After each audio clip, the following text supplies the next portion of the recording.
So, how's everybody doing? I know we were on a 2-week break, but we had a lot of events. Blur's been on travel. He looks snazzy. I love that jacket on you. It looks Thank good. you. Oh, it's a Twitch jacket. So, how have you been? I've been fantastic, Tafo. Just really happy after Smash the Record. It's a really fun event. Happy to have gone there. And of course, we had Smash Summit before that. So we've actually been offline for longer than we've ever had. But yeah, we had some long events going on. But overall, I'm very happy. Looking forward to the weekend. I'm going to be doing a baby vacation, going to Palm Springs, just having a good time. And then with Thanksgiving. So it's starting to be right around the holiday season. We still have some minute left in the year though, with DreamHack Winter, UGC, Eden, and Don't Bark at the Grass. You know what I learned about you the other day? You know what I learned about What? What'd you learn? I learned that everybody has a price. Ha. Unfortunately, I do. Let me tell you guys this. I actually said I was told that they want this to be a stretch goal like months in advance, and I kept saying no, no, no. And there's like I can show you guys 10 separate conversations where I was like, no, I don't want to do this. And then I showed up day of, and it's on the graphic, and Cherry was just like, no, you're gonna do this. And I just didn't want to. I don't want to be that guy who doesn't fulfill a stretch goal in a children's fundraiser. So. I got cornered, man. I got cornered, and I guess that's it. Man. Well, it was for the kids, right? So, people think you're a murderer now. Think of it as CRTs. So, I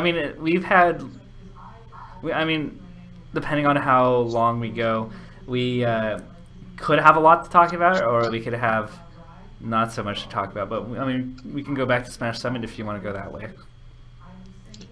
We can go that way. Before we move on, I want to bring up that we are raising money for our good friend Lucky.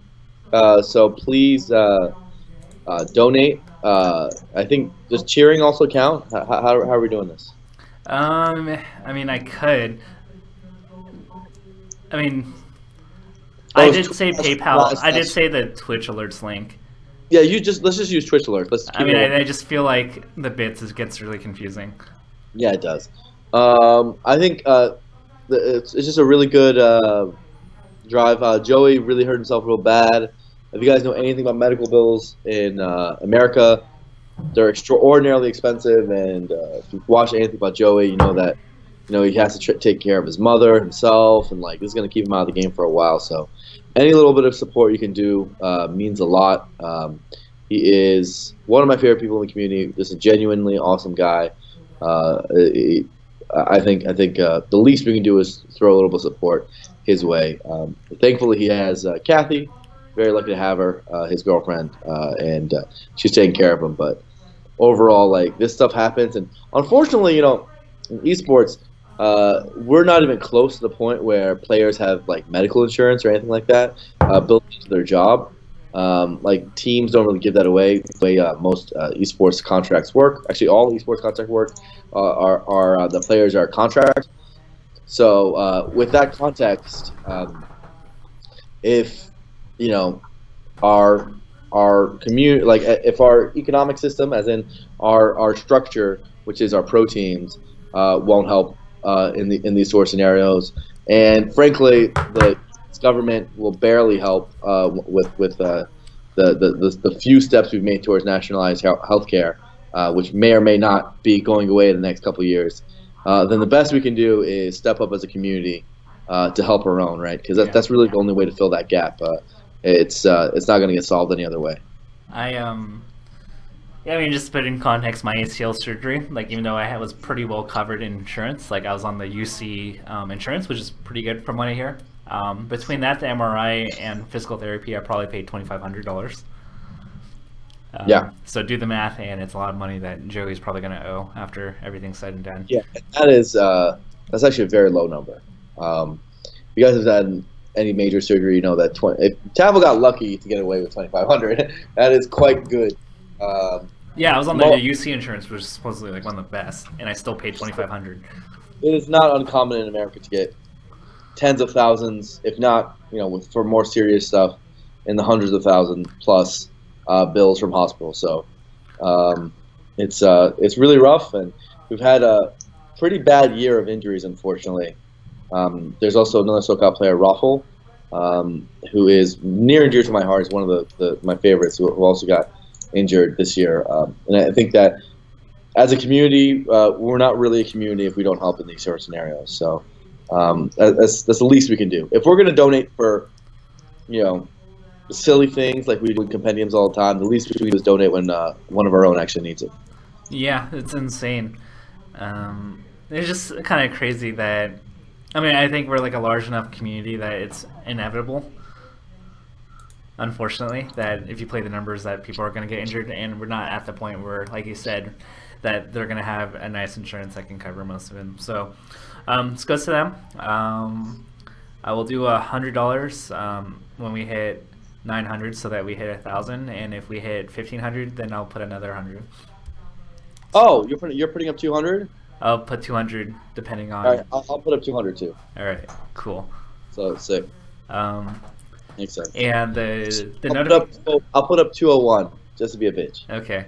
Well, more money for Joey, so I don't really care. It works out. And the the notification for donations is you kind of doing your jiggy thing. So smash the record. So we'll be seeing a lot of Blur, hopefully.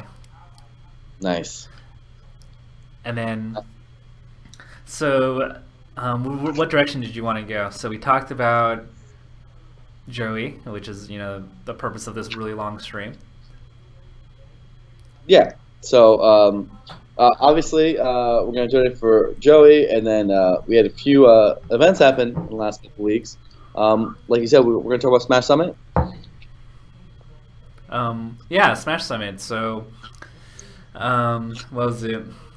I think the big storyline going into the event was the race for the top right, where Armada, Mango, Hungrybox, like every event from now until middle of December is going to be really important. With the implications of SSBM rank. So, you were there, I was there. What were your some of your observations, if you remember, from the weekend?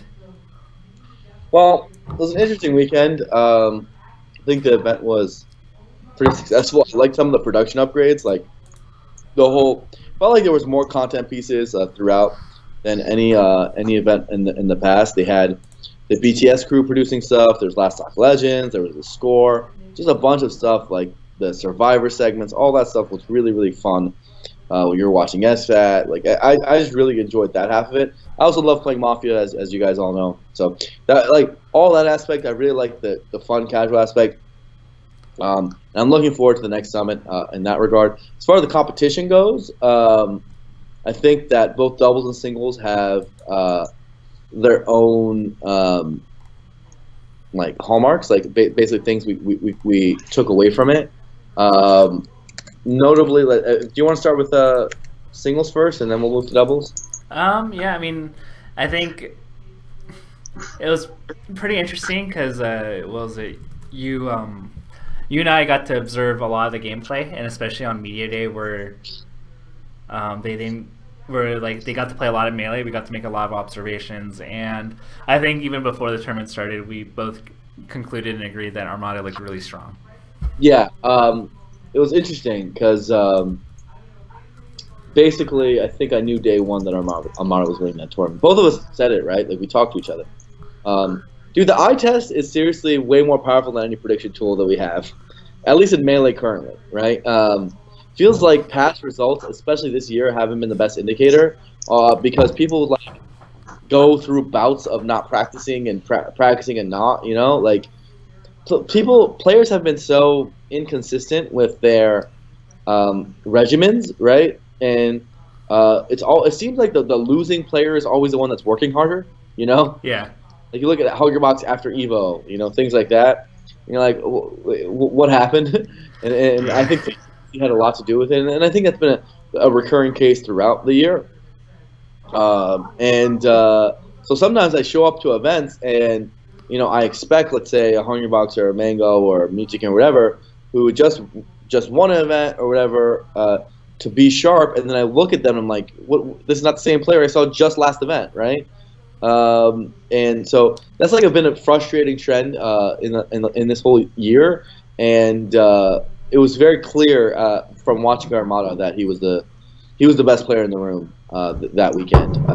He dominated in crews, he dominated in doubles, he dominated in singles. He just dominated. Yeah. Thank you to Edwin Budding for the $5 donation. But yeah, I mean, even though like Hungrybox got second at the event, I don't think both of us were really confident in him either. Even though he ended up getting second, like we didn't really conclude that like Hungrybox, based on the eye test, looked very good. Leffen didn't look very good. He was inconsistent. Like Leffen looked really good for moments, and then looked really bad for moments, even in the practice that we saw. Yeah, no, I thought that Leffen PewPewU was a toss-up going into the event. I knew he wouldn't win, obviously, but like I thought there was a chance he can go as high as 5th, but yeah, he didn't. There was no way he was going to beat Armada this weekend. Again, a lot of this stuff is harder to see unless you're there and you watch a ton of friendlies, but Armada was winning pretty sizably against almost all of his opponents in friendlies and tournament, in every scenario. He was just the best. Yeah, definitely. Like, in everything I saw, like it was really hard to see like Armada. It was very rare for me to see Armada lose in any of the games that I saw him. Like just by glancing in, I was like, oh, Armada's still like running this little rotation. Mango didn't even like look good. He looked awful like the first 2 days, and I thought that was going to be a worrying issue. Yeah, Mango was really interesting. Like we saw a mix of Fox Falco. He ended up going I think Falco against Mewtwo King in that winter set that he lost. It was a really close set, by the way, to bring that up. And then his Hungrybox set was close too. So it's like I feel like he was on the cusp. I actually thought we were very likely headed towards a Armada Mango final based on like again most of the friendlies that weekend. But I'm not sure if he prepared as well as the other players did as the weekend went on. Like I think if you ask me day one, based on friendlies I'd seen at Summit 2.5, etc., what the grand final is going to be, I was like Armada plus, I suppose, Mango, right? Like Armada was the lock, and then I would have guessed Mango based on how things were going. But during the weekend, he was like on team beer mode, wasn't preparing as hard, whereas I felt like Mewtwo King was just on his grind.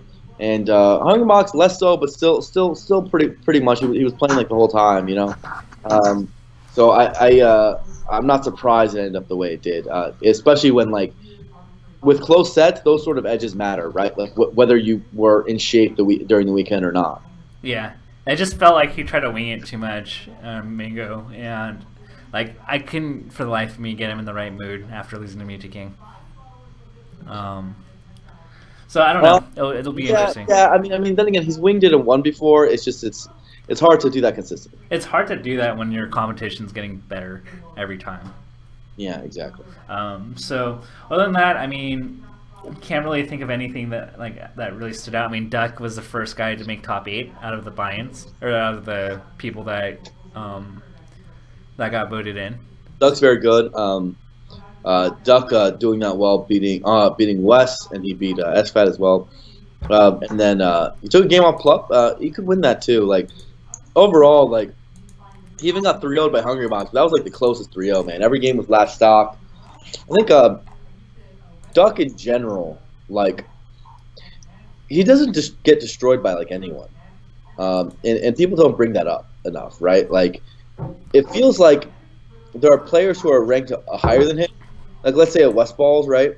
Who have a less of a chance of let's say beating Armada or Hungrybox anytime soon than Duck does, right?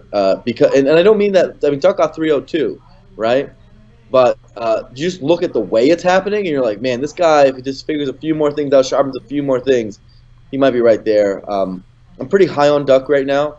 I think that he just needs a little bit more refinement, and he'll get there. A lot of it's theoretical, the way he processes the game, but he's been steadily getting better. And I think we need to start giving him a little bit more credit. I give him pretty good credit. I put him at 13 or 14 right now. Well, in that case, you're right, but I don't think so. Some people don't. I think some people still put him in the 20 range, like you know. And I'm like, if you put him in the 20 range, like that's absurd. Like he's had an insanely good year that I don't know if you can put him lower than 15. Yeah. So I agree. I think that he is. I would say roughly 13th and the best in the world, and that's the best Samus has been since Plup. Yeah. And so keep that in mind. It's hard for me to say like what's better, like when Plup was playing Samus or current Duck, and that's quite an accomplishment. I think so. I think he's had a really good year. It's been a really consistent year, and even then, like I got to watch a lot of his. There was a time where Duck was kind of running train on SUJ in their friendlies. Was he really? Yeah, it was like a I, good like 20 to 30 minutes where like I didn't really think Duck lost. so there was an interesting conversation. Like I feel really a part of the story myself because me and Duck were having a lot of Facebook conversations about it, and he was getting so frustrated with Samus Falcon, right? And so he was trying to learn Marth, and me and him were like talking about Marth Falcon on Facebook, and like um, basically talking about what he should do as Marth as he tried to learn Marth against Falcon specifically. Very odd in the sense that like Marth is not exactly the character you necessarily want against Falcon, but he was going for it regardless, right? And so he was learning that, and then apparently had a conversation with Leffen, and Leffen basically told him that, bro, you should just become so good with Samus that no Falcon can beat you. None of the Falcons are, in terms of skill, so good that they can't be beaten with Samus despite the matchup. And so Duck went hard and returned to Samus, and actually seems to have worked out for him. He gained a lot of confidence in his character again. Yeah, I mean, I think there's a big difference, right, when you're practicing these matches to say like it can't be done versus like I think there's a solution, right? Yeah. And I think that's like the big difference maker. So overall, I think you and I are both high on the Duck train. PewPewU versus SUJ was, I think, another interesting set because of like. Upset of the tournament, right? Um, Was that the upset of the tournament? I mean, there weren't that many upsets, so I'd have to agree with you. I mean, depends on what you call an upset. Like SFAT getting 0-2 is an upset in itself, right? But then you look at his bracket and you're like, well, it actually doesn't surprise me that much. Yeah. He played like the roughest bracket SFAT could get for those skill tiers, right? Yeah. I mean, he just plays Spacey Slayers. Yeah, but yeah, and this is where like the pre-Summit 3 kind of eye test came in because I watched PPU put in work on Nun and SUJ like all weekend before the actual tournament happened, and I was like, I even tweeted out saying like, dude, like PPU looks really good against Falcon right now. Yeah, he learned a little bit. I really want to maybe break down that set and analyze it myself because he definitely made Johnny look easy, and I haven't seen that in that matchup yet. He kind of made it look like okay, like a Mega Man boss, like where it's like okay, like you just got to do these things, and if he just followed his game plan, it was just gonna work out for him. It was like what I thought. Yeah. I've been trying to take some of his teachings, like namely, he doesn't ever jump, and apply it myself. It's not even about details; it's about like reaction tech chasing. It's about one of the things that I've been mulling over and trying to learn Ants Falcon that I think he does too is that actually to never like up throw with Marth against Falcon, you can actually get like 80+%, right? You can do a lot of damage, right? Yeah. But I think the theory is that who cares, right? Because basically they get to a point. If you up throw Falcon with Marth, you do that damage, but then he gets stuck at 140 every time, right? And it gets really annoying and bothersome because it's very difficult to convert those up throw combos into edge guards, like just pure edge guards, right? Yeah. Especially against a Falcon that knows how to DI, knows how to do slide offs, knows how to do all that stuff. So I saw a change in that sense. Like he prioritized particularly like building damage through the ground game and then going from there into an offstage edge guard. And honestly, like when I play Falcons, like Marth's advantage with his dash chance, the way his dash chance goes low, like winning the neutral is never really the problem, right? It's like the non-neutral, and when you don't jump, when you don't put yourself out there like that, and you don't make punish game drops, it gets much harder for Falcon to get those openings. So I Yeah. appreciate the style, and again, like I said, I want to personally analyze that set even more because I think it's definitely signifies a shift in the matchup. I think also like to add like to not be able to like move your character like becomes very frustrating. It makes you go like ice cold or even tilts you. Like how many foxes do we see like get frustrated by like tag chasing or wobbling? And when like you're Falcon and you're getting tag chased and you can't move, like it ices you like crazy, and then you start making desperation plays. Yeah, and I think that's actually one of the more frustrating things about Falcon, right? Is that there's a lot of characters comboing on him in long tech chases. It feels like you're just not getting the chance to play. Yeah, I mean, so you'd rather take like a Ken combo that kills you in 3 seconds rather than this like slow, painful death where like for 40 seconds you're not even able to like dash dance or anything. Exactly, exactly. Because the Ken combo, you feel like it's your fault. Yeah, Whereas like some small hit that leads into this like movie almost, this cinematic of you dying is much more depressing. yeah, I agree. Speaking of like kind of like tilt, Mingo definitely whatever happened in Game 4 between the meeting set and Game 4 of Hungrybox Mango. It seemed like Hungrybox knew how to play Mango's buttons, and it worked for Hungrybox to the point where in Game 5, like I didn't even know like what to think of it. Like you just looked mega tilted. Yeah, yeah, yeah. Hungrybox has a habit of doing that to people, man. I don't know. Hungrybox is interesting. I think that this whole tournament, like, I didn't feel like he looked very strong, frankly. Like, and yet he still ended up getting second place. Yeah. Yeah, he I- he didn't Go look good ahead. in friendlies. I'll tell you that much. He didn't look good at friendlies at all. And he still got second. So, like, to me, that's all mental game. Yeah. So that was props to him. Mew King, taking a set off of Mango, he's now what 3-4 against him. But I don't like if there's like a tournament with both Armada and Hungrybox in. Like I don't know if he's ever gonna win like a tournament when both of them are in the tournament. I mean, he just can't beat Hungrybox, right? Armada, very little too. I mean, there was the aberration from last summit, but ever since then, It's been pretty lopsided. yeah, yeah. So it's made it it's made it seem like we're back to the point where he can't win at all. Yeah, he's got to figure that out. Like, he's been saying on stream that he thinks that Sheik holds him back, and that he should just use Marth. Maybe, I'm not sure, but it looks like that's something he's going to start trying out. Is focusing down on Marth a little bit more, based on some of the comments he said again on a stream. So we might see that going in the future.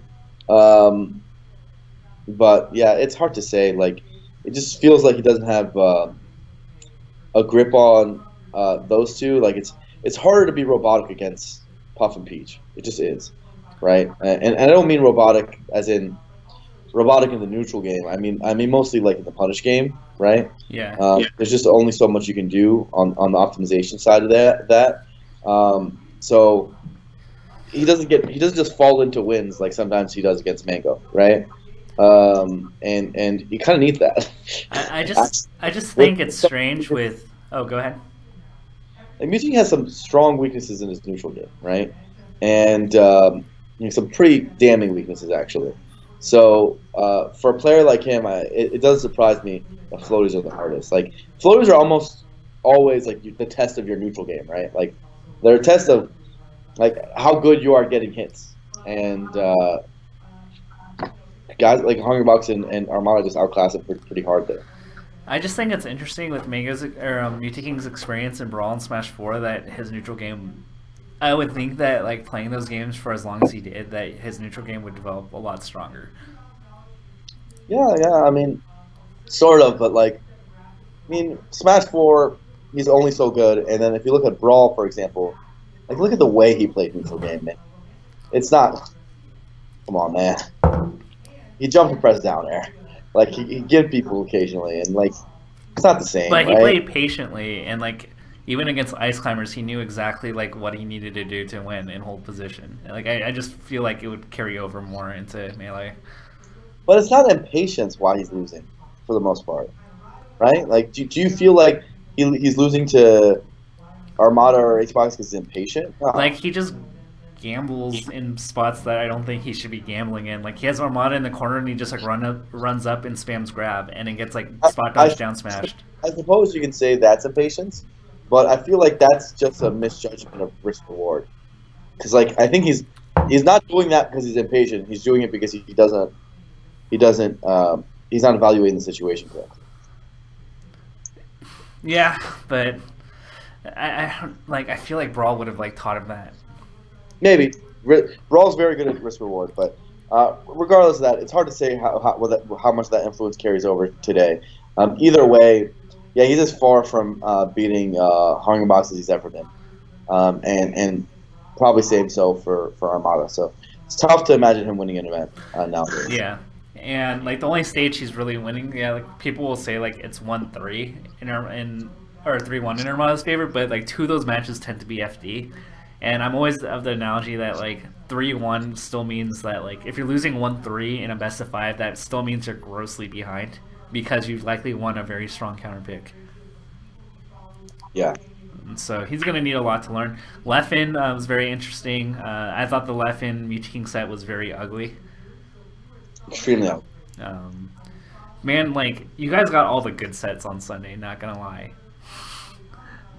You think so? I got Mango Shroom where Shroom didn't show up. I got Leffen Mewtwo King where Leffen didn't show up. I got Hungrybox Plup or Hungrybox.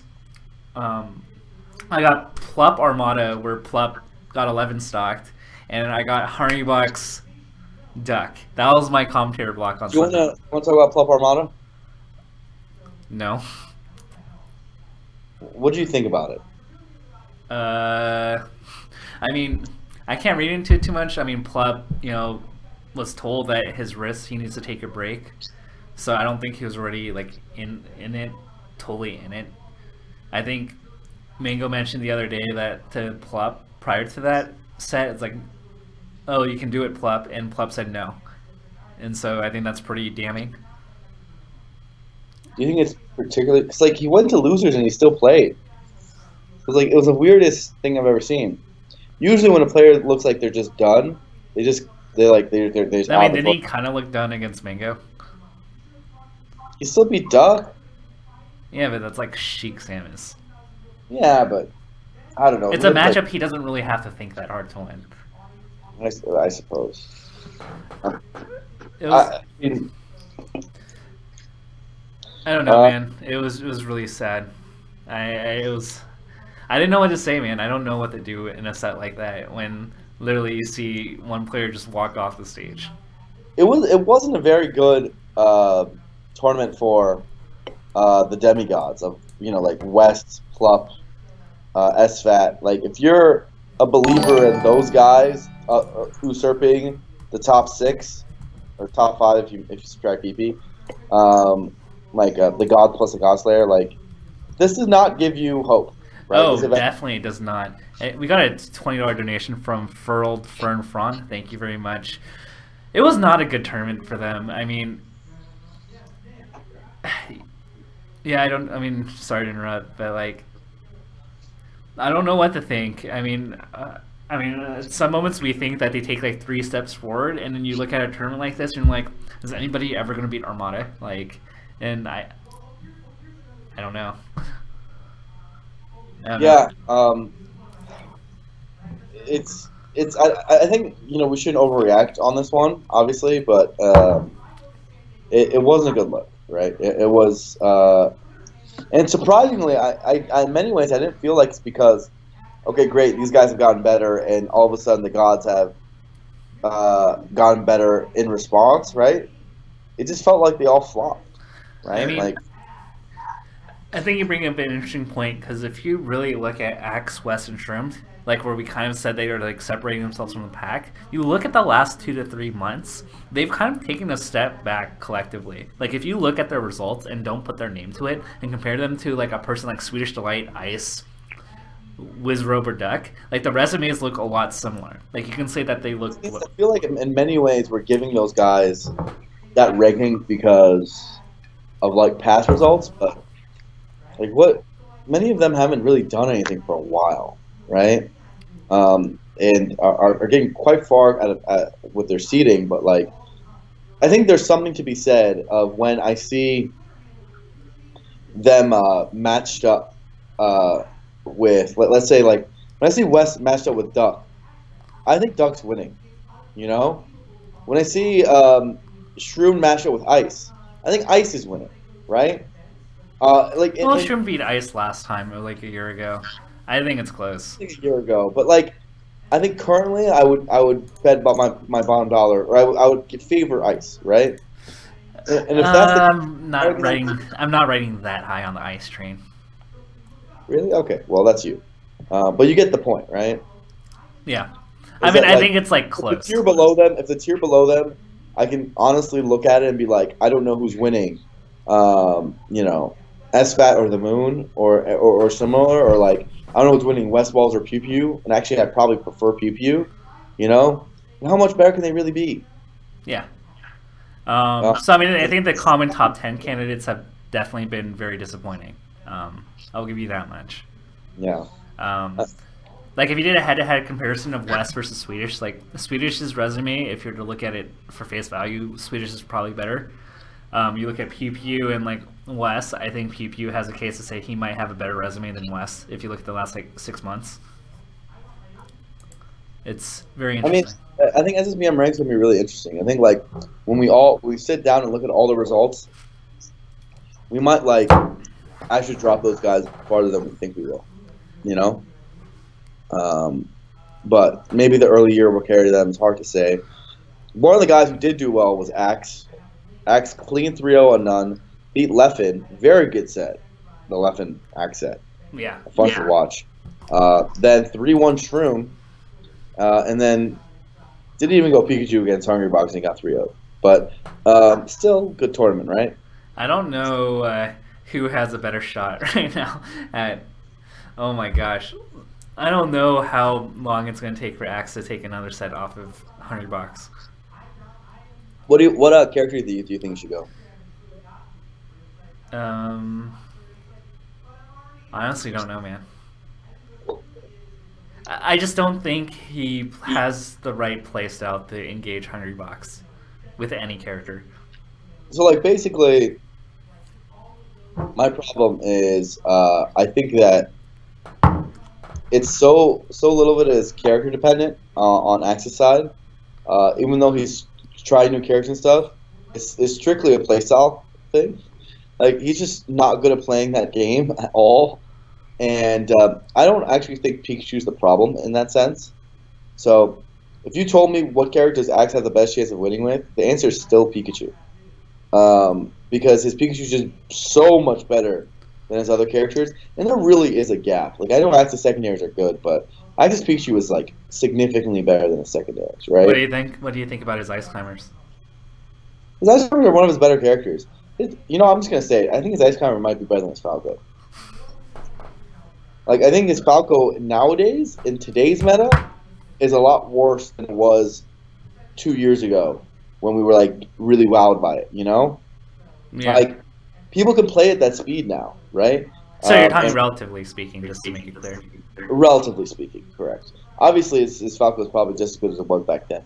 But just like relatively speaking, like no one's just gonna like lose to him just because he's outspeeding them, right? You know, that's not gonna work. And a lot of the strings he was doing even back then, and still to this day, are shockingly unsafe, right?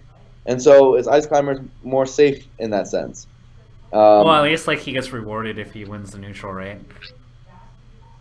Yeah, exactly, right? And he can do that. So, I don't know. His Marth isn't bad. He's got a baby Fox, not really. He's got a Peach. And he's got a Young Link, right? But all of those characters, to me, are like several tiers below his Pikachu. As in, I think he would be... I don't think he'd be a top 25 player with any of his secondaries, right? I genuinely don't think... Like, He would not. Who's ranked 25 ish? Is that It's like George? none. None. Um, let's see, nine like Disc Kid Boogie. I don't know, Zoo. Yeah, so he wouldn't be anywhere near top 25 with his secondaries, right? He might not even be top 35 I in would the say second. like put him in like 30. Maybe who's 30? I don't know, Mike Hayes maybe. He's not better than Mike Hayes in the secondary. No way. Yeah, you're probably right. You know what I'm saying? So like if that's the problem, then like I don't think there's he doesn't have a chance in hell of being Hungrybox with his secondary. So he's got to learn with Pikachu or level up his secondaries significantly, right? And I feel like we've gone through this phase where like every time I look, his secondaries aren't any better, you know, and or like he's focusing on too many characters among his secondaries because he mostly uses his secondaries to like have fun, to like learn new aspects of the game, to experiment, all that. But he's never. It's still to this day, it doesn't feel like he's taking them seriously enough to play one and exactly one of them as a counterpick. You know, Yeah. and if that's true, then like you better get better with Pikachu and better learn it with Pikachu. And if that's his route, but he's got to make a decision, man. Like it's been too long of him losing the Hunger Box. As a pro player, he shouldn't stand for this anymore. He should try to make progress on that front, right? I think Pikachu can actually do it, and if he's just good enough as a player, right, he can do it. Obviously, Puff is very difficult, So I'm like but watching that like I watched that Puff set at Genesis, and like I didn't know um, what Axe could do in neutral as Pikachu. did you play Pikachu at all? I played him for like a day, and then realized that Axe is really good. Was my conclusion. Yeah, Axe is amazing. Pikachu's really hard, man. But what I think is actually like so the Pichu slash Pikachu is actually like my second most played character. So a little bit of knowledge. I'm not gonna pretend like I know as much as Axe. Not even close. Not even 1/100th. But what I can say that I noticed from those sets in the neutral game is that he's not that far off. Like you look at the sets that he went close with Hungry, where he actually tries to play patient.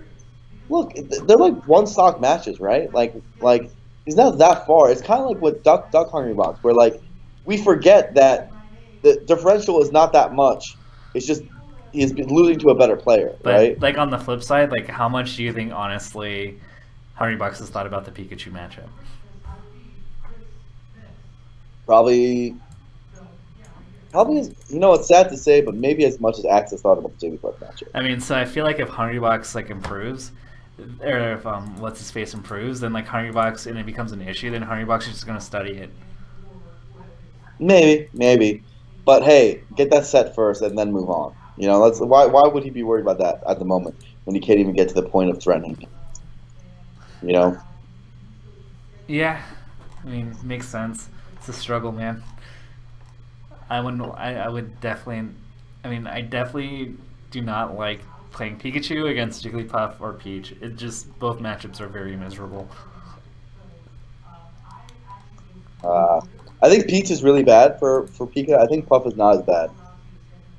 Um, Or rather, playing Pikachu against Hungry Bucks seems very miserable. he's a limited character, right? Pikachu can only do so much, but still, Axe is amazing. I think he could do it. I think he just hasn't put enough. Like, it's sad, but I genuinely don't think he's put enough time and thought into it. At like the amount he needs to. Yeah, which is fair. Um, what else is there? I can't really think of anything else that stood out for me in singles for Summit 3. Let's see. Let's see. Yeah. I think that's a good rundown. I like the basic big sets. And then doubles, I mean, Armada Mewtwo they're really good. Yeah. People in the chat give me crap, but yeah, they're the best team in the world. Armada Mewtwo's the best. Um, and Leffen and Mafia did really well. Oh yeah, that was definitely the highlight of the tournament. Got in a little bit of feud because this guy claimed like that Leffen just hard carried Mafia, and like it made it seem like Mafia didn't do anything at all. Oh, I did really good. Mafia did pretty good. There's actually gonna be a video coming out like sometime Friday or early next week where I worked with Yahoo to create a quick video on it. Really Yeah. sick, nice. We're just trial testing things, but I mean, did we ever think that Leffen and Mafia was going to be in winners finals? Like, what odds? Like, if we were like at the tournament, right? And I told you like, what kind of odds would I have to give you to bet on Leffen and Mafia to make winners finals of that tournament? Really high odds. There was talks that Leffen Mafia should be the lowest seed of the event, which I thought was ridiculous. I put them at 6. I gave Yeah, even still, people thought that was high for them, right? I gave it to them on the basis that Fox Peach is really good. This is a good reason. Fox Peach is arguably the best team in the game. Yeah. So And I mean, you said they were below Armada Mutu King, Mango SJ, PewPewU, Moon Shroomed, and Hungrybox Pluff, right? yeah. I mean, those are very good teams, so it's not like I think you put them as high as anyone could easily put them before this event, right? Like, clearly they'd be seated below those guys, and I think like with Duck Axe getting 6-0'd effectively, and None West also getting 6-0'd, they were a little bit better than that. I mean, then they had to play like Hungrybox Club in like round 1 of losers. They had to play Hungrybox Club in round 1 of winners. Oh, they did. That was their first match. No, they played Armada Mutu King. Wait, did they? Yeah, they won literally their first set together. They beat Hungrybox Club. Oh no, I thought you were talking Duck and Axe. Sorry. Oh yeah, I mean Duck Axe had to play Armada Mutu King, and then they had to play Moon Shroomed.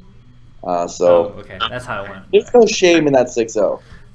Yeah, but I didn't think that Hungrybox Club. I mean, Hungrybox Club losing to Leffen and Mafia. I didn't see that coming.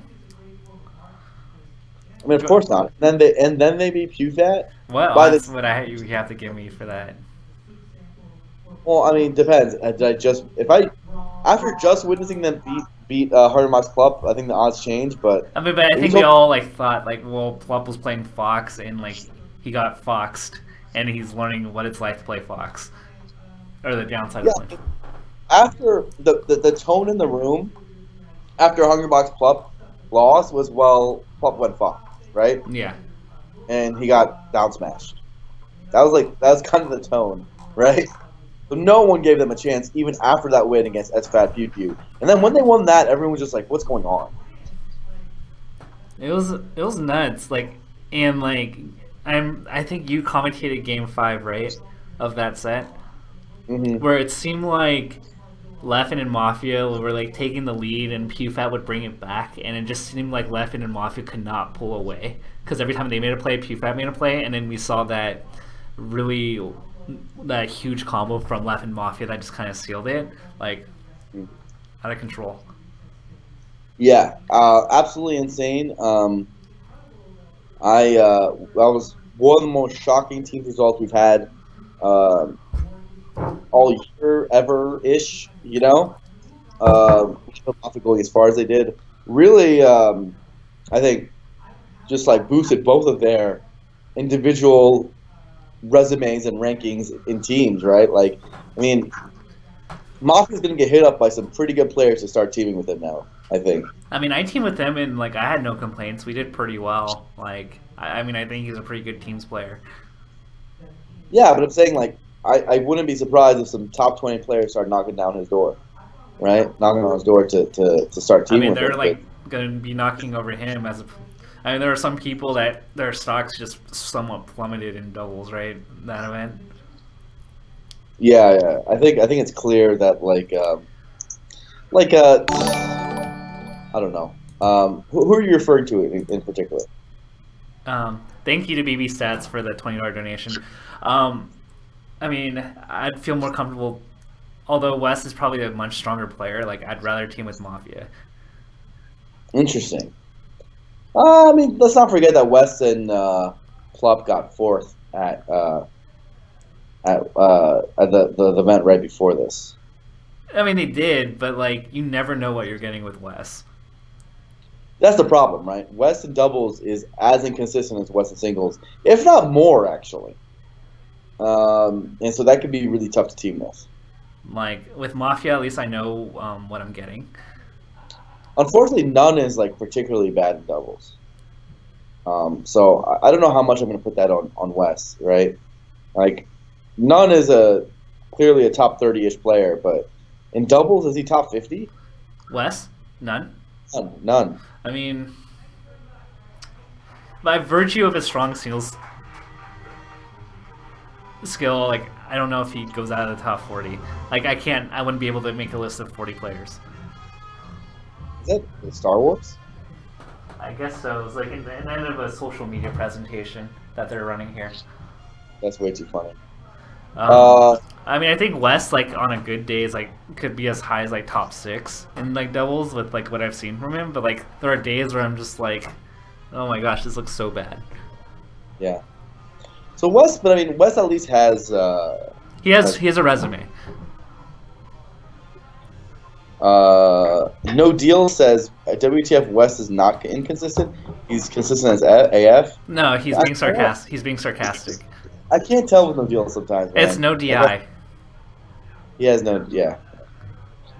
So, yeah, I think it was tough to watch that. Duck Axe, there was like it was one of those team combinations where it was like, I was like in between thinking like there's no way this can work, and I was like, but what if it does? Because we've never seen Samus Pikachu, right? Yeah, I mean it kind of worked for a little bit, and then Armada and Muta King adapted. Yeah, and then it did not work at all. I feel like it's particularly rough when you're like literally doing the first time this team composition's ever been played ever, and your first match is Armada Muta King. You know, like. Maybe if they did Duck Axe in an open tournament where they had like a few rounds of winners to like learn each other, but in this particular event, it was just like they had no chance, right? I mean, their bracket was rough, so I mean it's a stacked teams tournament. Maybe it's one of those things where if you had a full like nationals bracket where you get to warm up against like 3 bad to okay teams, you can kind of figure out things. But they went in pretty cold. Yeah. So they had a rougher go, but we still got a pretty good grand final. A 3-2 Armada Muta King over PewFat. Close games, fun. I think clearly the 2 best teams in the game right now. PewFat not going to help their resume to have that Leffen and Mafia loss on their shoulders. They went through a bit of a losers run after they beat Moonshroomed, Mango SJ, and then Leffen and Mafia losers, but. Still, I mean, they're at a point where, you know, that loss is people are gonna talk about that for a while, right? Yeah, I'm pretty sure people won't let us forget about it ever. Like we could be in 2020 and people will still bring that up if we ever say that PewFat's the best team. Yeah, it's funny because like people will forget the Hungrybox Plup loss far more than the PewFat one. Well, I mean, they had pseudo pre-Johns, right?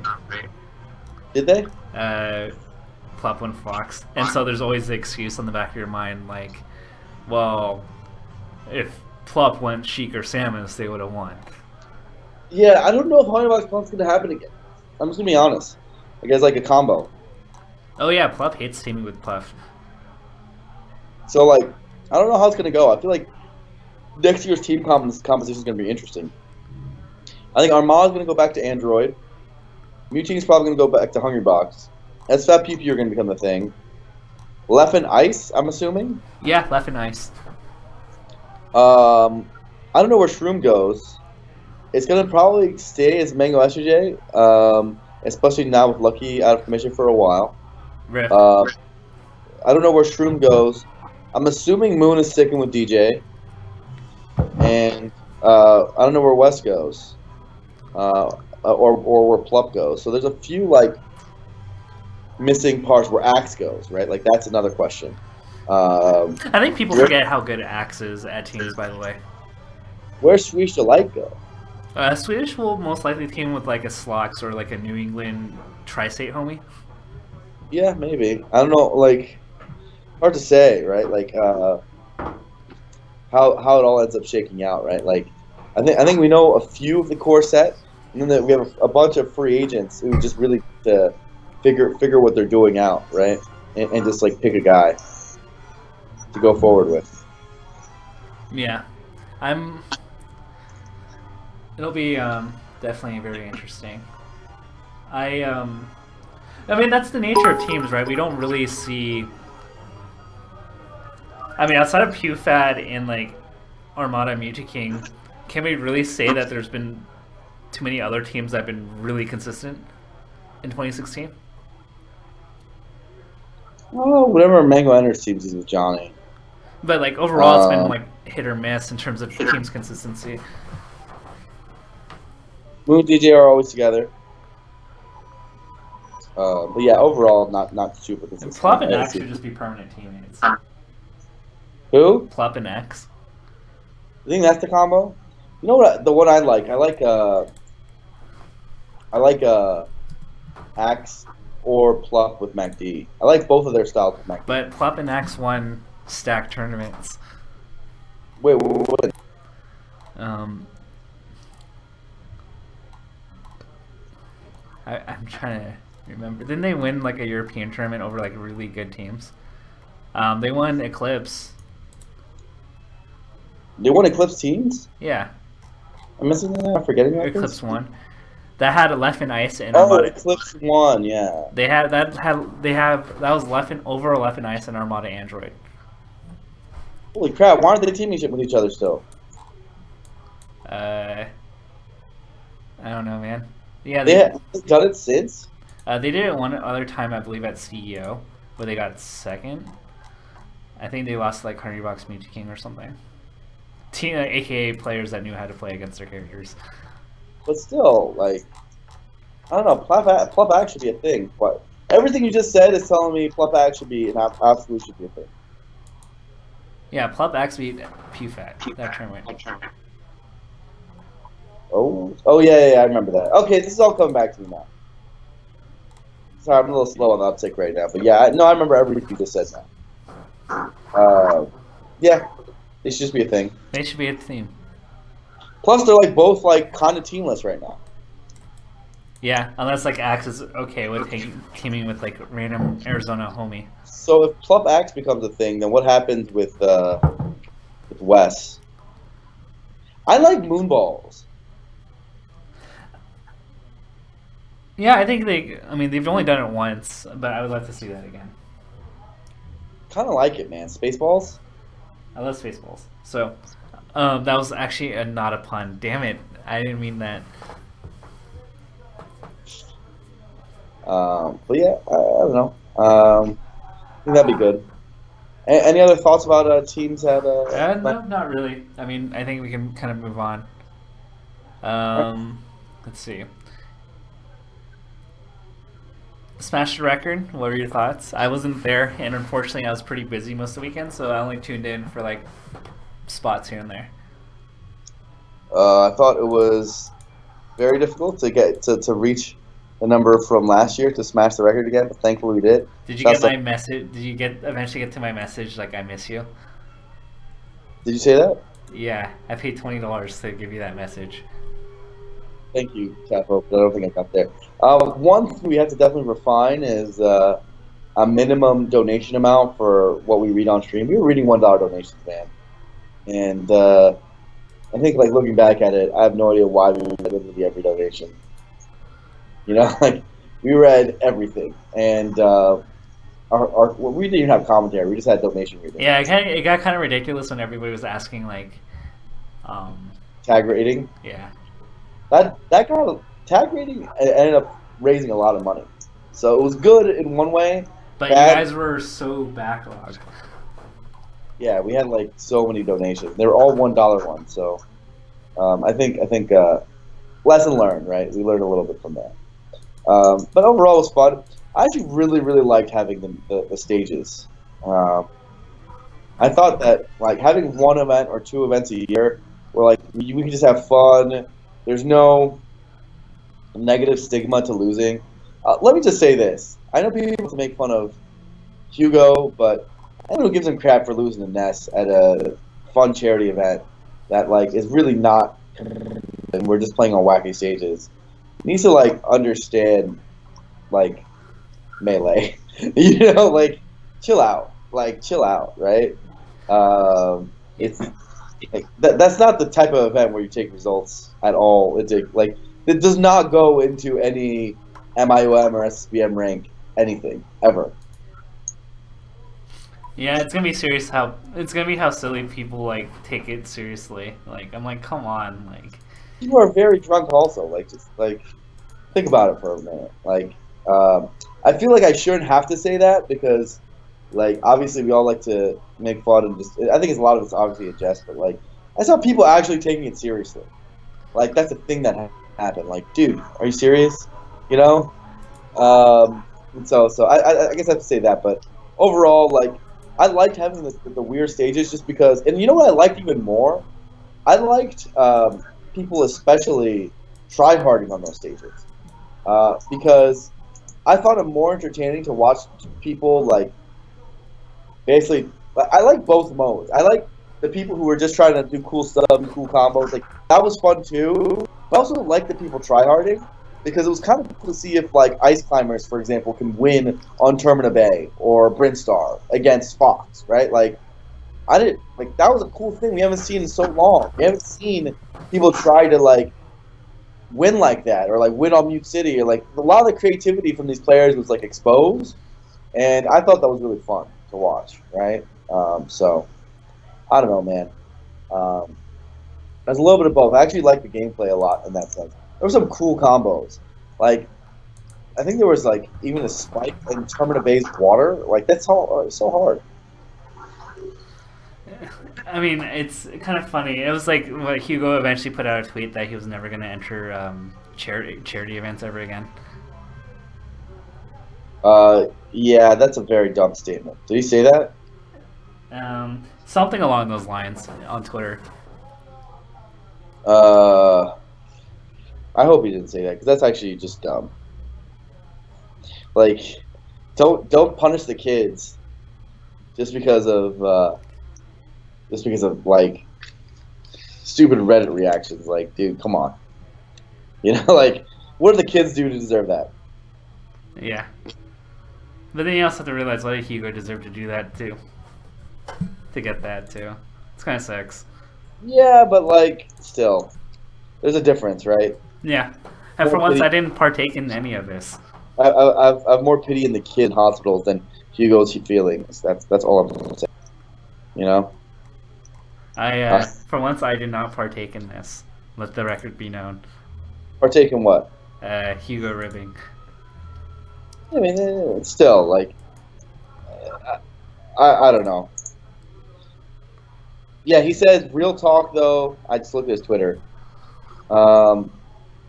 He says real talk though. I stopped entering bar tournaments while drinking for the same reasons. Won't enter charity events either. Peace. Like that's so stupid. And oh, it's all right. What was that? That I just got slightly triggered by that tweet. I was defending him 5 seconds ago, but I just got triggered by that tweet. Cause like, look, here's a frustration I had at Smash the Record. I'm gonna be honest.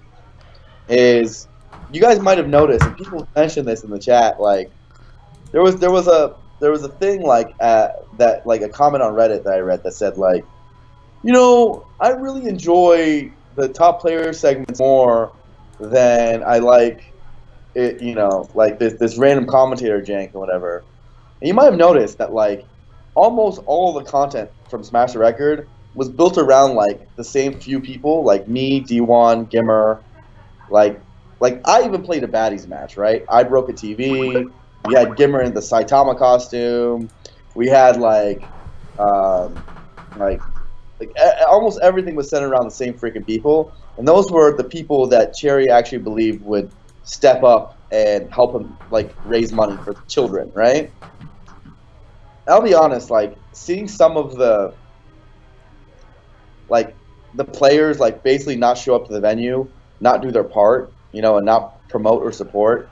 Really disappointing to me. So from my perspective, I want that to be much better, and I expect more from the players from that front. I know it's just a fun event, but this is like our signature charity event, and for a player base that's starting to actually get paid quite well, or much, much better, right? You're not at a point anymore where the top 10 players are getting, you guys should hold any pity on how much money they're making.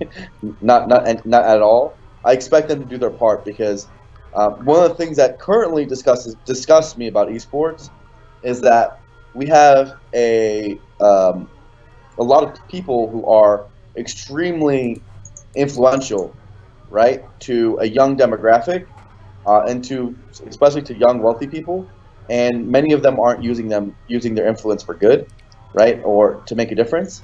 Like, it's sad to say, and I was talking to some of my people at Twitch.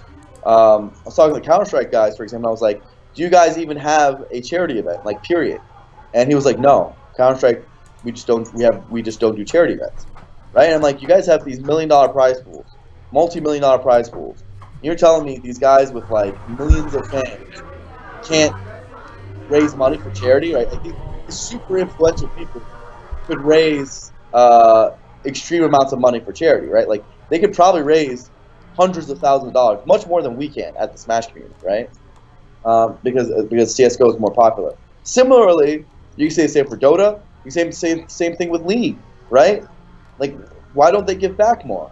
I think that, like, if you look at professional sporting leagues, they've tried to be better on that, right? Like you see the NBA Cares program, for example, in the NBA. MLB does a lot to support their communities, et cetera, et cetera. Esports is very behind in that respect. There is the tier 2 and 3 and 4 esports actually do much better. Like, obviously there's speedrunning in the GDQs, and there's Tip of the Hats with Team Fortress. Yeah, they did a good job. Gamers for Giving is a multi-game thing that does well. But for the most part, like, first of all, like, I don't really consider speedrunning esports. I don't think anyone does. They don't, for sure. But there's still a gaming community, regardless. They're a gaming community, absolutely. But, like, if you talk about the straight up esports, like, us, Counter-Strike, whatever, we're the biggest esport that does anything of the regard. So we need to be the trailblazers on this front, right? And our players have a lot of influence, right? A lot of influence on people. And I think, like, the best use of influence is by helping shape the world around you. And these guys actually could raise a lot of money for charity if we went all in on. I guess, to be clear, you're talking about like a unified charity event, because, to be fair and give some people credit, like Voy Boy, I'm sure, has done like a 24-hour stream for charity. But you're talking about like a... Those are individualized charity stuff, right? Yeah. But, like, nothing major. Like, nothing that, like if all the League pros came together and they did a charity event, they would raise millions of dollars. That's the truth, right? If all the Dota pros came together and they did it, they would also raise millions of dollars. They would raise so much money for. Do you know how much good they would do, right? And the honest truth is, if all the Smash pros came together and we did a really good job at it, and with no offense to Smash the Record, I don't think it's their fault as the event. We're not putting our best foot forward, right? Like, we're not having, like, all of our top personalities there. A lot of the top personalities aren't even participating, right? In many of the different ways that they could, right? Like, more attention could be put on that. Again, like, you got the homies staying up until 10 a.m. East Coast time with, like, an accordion, and we're making it happen. But I definitely wasn't through the efforts of a lot of the top players in the room. With Shroomed as a big exception, and a few others as big exceptions. I know it was a hard weekend, especially with Lucky getting injured. A lot of people shifted their focus, but it's still, I feel like there could be a lot more support on that front. And I think of all communities, especially from where we come from and from the grassroots angle, and like how we like to laud ourselves, right? We like to say we're the caring community, we're approachable, blah blah blah. Well, this is how we prove it, right? Like, this is how we show that we can be a leader in the space, right? I'm quite okay with us not being the most viewed game, the most attended game, blah, blah, blah, these other stats, if we are the most giving game, right? If we're the most loving game. I'm quite okay and proud of our community if that's the case. And so I want to see more on that front. I want to see more from the top players, more from the professionals on that front. Um, like there could have been more, right? Like there could have been much more. Yeah, I agree with you. Um, so I mean, goes into like the lessons learned, right? Because from my understanding, a lot of these players that are from out of region got flown, or were provided some sort of incentive to go, right? Or like whatever that may be. And maybe in the future, as sad as it sounds, maybe these people need to get primed and be reminded that, like, hey, like, don't forget the purpose of this event. Yeah, I mean, I think the event's gonna uh, evolve. Me, Cherry, and a bunch of them are gonna talk it over and like think about where to go from here. But I think one of the things that needs to evolve first and foremost, before the event and the format evolves, is the attitude of the players over how seriously they take the event. It's just not in terms of like competition wise, but how seriously they take their role and the level of professionalism they should keep in honoring that role, right? And executing against it, because we should all be going for that first match in the record. It should be a thing we should all aim for, rather than just treating it like any other weekend. Yeah, I agree. So regardless, 50K is still nice, and I know that amazing. We can definitely do better, and I know that you guys held it down. So I have to give you According Guy, Gamer Apostle, and all the people that did the late night run to. And I don't mean to say obviously that I felt like there was any failure on the, like realistically, we just raised another 52K. Like that's 100+ K over the last 2 years from that event alone, and now there's going to be 2 of them a year, right? Like that's amazing, and I don't like raising 50K. Sure, we didn't like destroy the record; we barely eked by. I still feel like it's quite impressive. I'm specifically talking about how we did it. I thought how we did it leaned really hard on select few people, and there was a lot of other people who didn't help very much at all. Maybe we should do a Commentator's Curse episode next one. On what? Like one of the late night shifts of Smash the Record. Maybe, man, and that would help. So I think maybe there's got to be some reforming on how the event is handled. Maybe like how donations are handled. But again, before any of that, I'd like to see a little bit of a change of form from the players themselves and how they treat their game. That's fair, and I can totally see that. But I'm probably naive, and you've saw more of the ground floor, so you have a lot more about this than I do. Yeah. Still though, fun event, good stuff from everybody. We broke the record again. That's really all that matters. Hooray! And then as we break the record, as long as we smash the record, I'm pretty much happy with NESTR. We have to. Every time we have to beat the record. The day we don't beat the record is the saddest day. Yeah, because that tells a lot. Either means that we stopped growing as a community, or our community has different priorities. Yeah, man. What else was there? So, I mean, looking up ahead, we had that event, but we have... So I cut off SSBM rank at, I believe, UGC. Yeah, I think that's Dome Park's not going to count, but UGC will.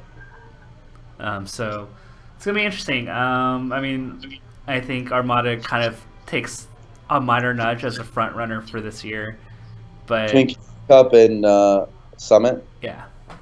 Do you think so? Do you think he's now the prohibitive favorite for #1 now, just because the Summit? He's won 3 events featuring 4 more gods, and even then, like he did like pretty easily win 2 European events, so second at Evo, with Hungrybox not doing so well. Like he outplays Hungrybox like the last couple times in a row now. It's very slight. I don't know. I still feel like it's a rough 3-way tie. It's a rough 3-way tie, and Basically, I think Mango's slightly behind though at this point. Before going into Big House, I thought Hungrybox was slight ahead of everyone, and then Mango won Big House, and then Armada won Summit, and so now I'm like, well, it's just pretty even, you know. I do think like if you're gonna give Armada anything, it's like, well, the Genesis win was pretty big, right? So it's really tricky because Mango won Big House, Armada won Genesis, and Hungrybox won Evo, right? Like that makes it as hard as it gets, right? But like, then you look at the other events too, because those matter, and Armada and Hungrybox's resumes are slightly better than Mango's. Yeah, I think Mango was the bottom of the heap, absolutely. I also think, I mean, Hungrybox got second in this event, right? Yeah. So you got to take that into consideration. If you asked me today how I'd rank it, jeez, I feel like hard to say. I actually feel like it's still a Hungrybox 1, 2, Armada 3, Mango. But like Hungrybox honestly hasn't done anything since like Evo. I know, but I think that I wouldn't say he hasn't done anything. He just got second, right? I mean, he had a questionable shine. Very questionable. At Big House, it was pretty questionable too. Right, and let's not forget what the fuck was really bad. Yeah. He has a few bombs.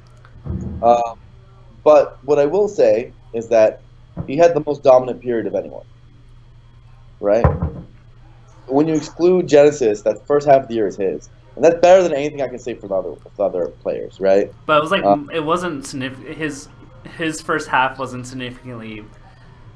overly better than Armada's. Who Armada won? He was anything in the first half other than Genesis. Yeah, and Smash Summit 2. Recently, huh? Smash Summit 2. Gommel.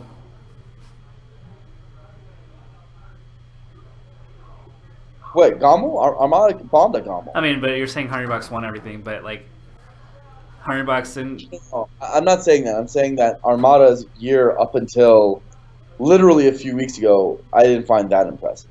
It was a bunch of almost halves, like second at Evo, and then there's Smash Summit and Genesis, right? And he won both Smash Summits this year.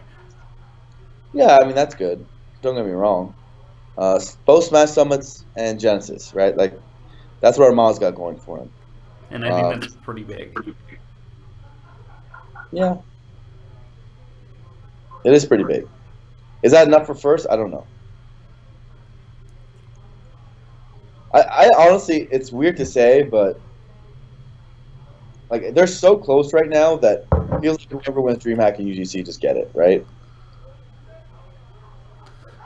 I mean, but like the ultimate dilemma for us is if like for whatever reason like Mango wins one and Hungrybox wins one, then like I'm really conflicted.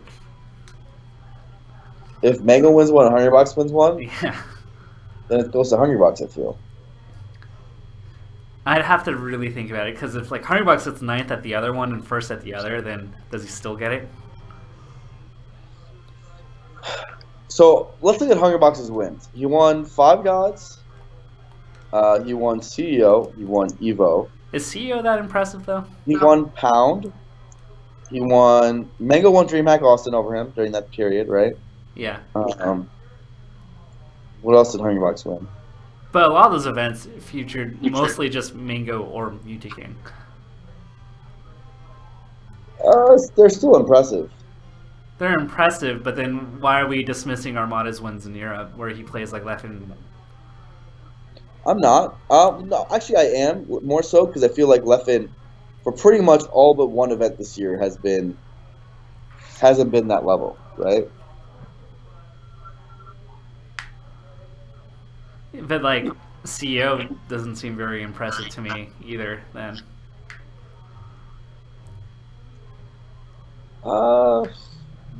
he beat Mewtwo King that when Sheik and Martha proved that he doesn't want to ever go those characters. Yeah. CEO maybe not. Okay, sure. I mean, you're only looking at the God level, but yeah, sure. There was also SFAT, Plup, all them at that. Like event, if you like look at it, like, and if you want to further kind of expound on the non-God level thing, Armada has 0 losses to rank 7 and below. Easily won CEO as well. Like If we extend that argument, then it kind of favors Armada in my book, because Armada's never lost a set to 7 and below, whereas Hungrybox has, I think, lost 4 sets to 7 and below this year. Yeah, I mean, if that's your metric.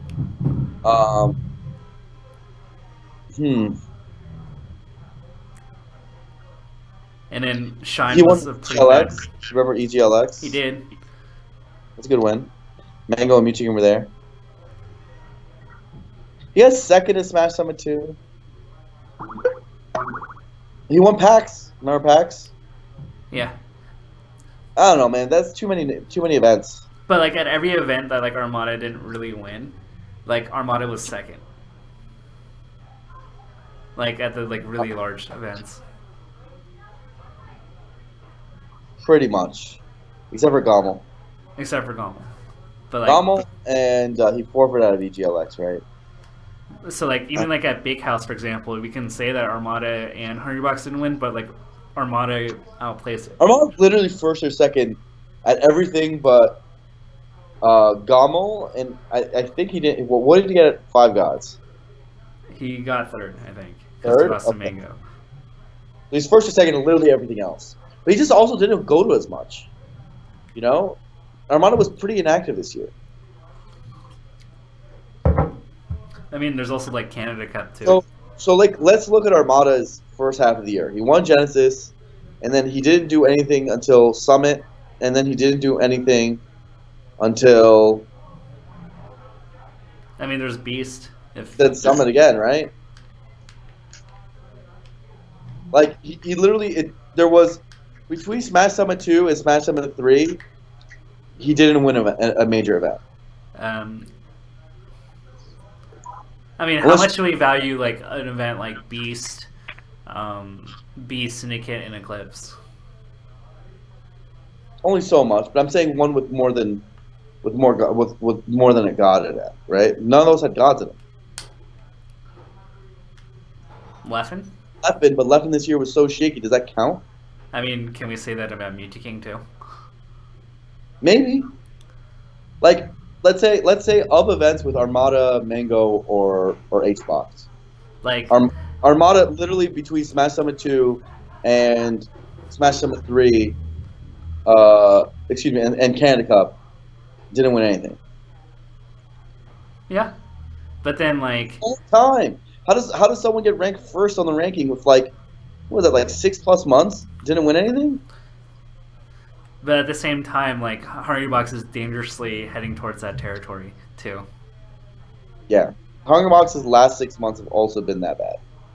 Like, and so, Hungrybox's last 6 months have been. I mean, it's not bad, but like it's not. I mean, they're like second places. Yeah. He has second at SmashCon, second at Canada Cup, second at Smash Summit. So it's like, same with Armada. Armada's slump was second places. You know, like the worst part for Hbox was Shine and Big House, where I think he got 4th and 5th respectively. And with the Fox too was pretty bad. Yeah, but that was before Evo, so he made up for that real quick. Yeah. I can't call that a slump. Yeah, I mean, like, if you want to be more recency biased, I feel like you can't give it to Hbox because his second half of the year wasn't as good as his first half. But if you value the first half equally as high as your second half, I think Hungrybox wins hands down. I'm still a little dicey because like Hbox's lows are significantly worse than like Armada's lows. Like you can say like Armada's cold is second, but like Hbox's cold has been like really bad, like relatively speaking. Sure. I mean, Armada's got that going for him. Armada's peaks are too far and few in between. I don't think 2 Smash Summits, Invitationals. Armada won 1 major open event the whole year, right? Like, that's a major consideration. Yeah. So. I mean, so like, you know, I think we're on the same page that it's incredibly close. It's like when I say Armada's 1, I'm not saying like Armada is a 10.80 and Hungrybox is like a 9.5. Mango has to win both to be back in the conversation. I think he's firmly 3 unless he wins both. And if he wins both, then now we're in a lot of dilemmas because those are four god minimum events. And I also feel like Hungrybox is strongly favored at DreamHack, by the way. It's Pal. Yeah, I agree. I He's like mean, strongly favored. So do we I, want to talk about that? Because that's next week, and very unlikely we're gonna not talk about things. I mean, unless you don't have better things to do, I'm very sure we're probably not gonna be able to talk much about DreamHack, right? yeah. So talking about DreamHack for a bit, uh, you agree that like it's Hungrybox's favorite like almost 60-40, right? Um, I would say he's a 50% favorite. Like, or four. I'd say he's 40%. Like if you gave me what 3-2 odds, I guess like the Hungry Box is winning, I'd say that's pretty fair. Yeah, maybe. I don't know. Because there's a bunch of other people there too. Like Mango's there too. Like it's not just Hungry Box versus Armada's Fox. Pal, And there's also Leffen. yeah, Pal Leffen. Like I still think between Leffen, Armada, and Mango, like giving him 60% seems a little ridiculous. Okay, sure, 50%. That's fine. But point is that that's a very high number. In NTSC, I'd lower that by like 10 to 20%. Like you think Hungry Box is like a 40% favorite when like 4 of them are there? No, he's like a 30% favorite. Right? Okay, I can see 30. Okay, that's He's a 30% favorite. That's why I think like 20%. okay. But with Pal, it goes up like 20 whole percentage points. Pal is that big of a deal. Yeah, especially for Fox Puff. It kind of like, dude. I wonder if there's ever kind of gonna come a day where we're like we can't live in a world where we're just like regionally based. You know, between Pal and NTSC, it's kind of crazy. We live in a community where we're making one global ranking, XSBM rank, and some events are PAL, some events are NTSC. I mean, tennis technically does, right? Clay and grass. They have like 4 types of. Don't they have like many? Do they just have clay and grass? I'm pretty sure they have more. Mm. Like, they have clay, they have hard, they have grass, and they have carpet.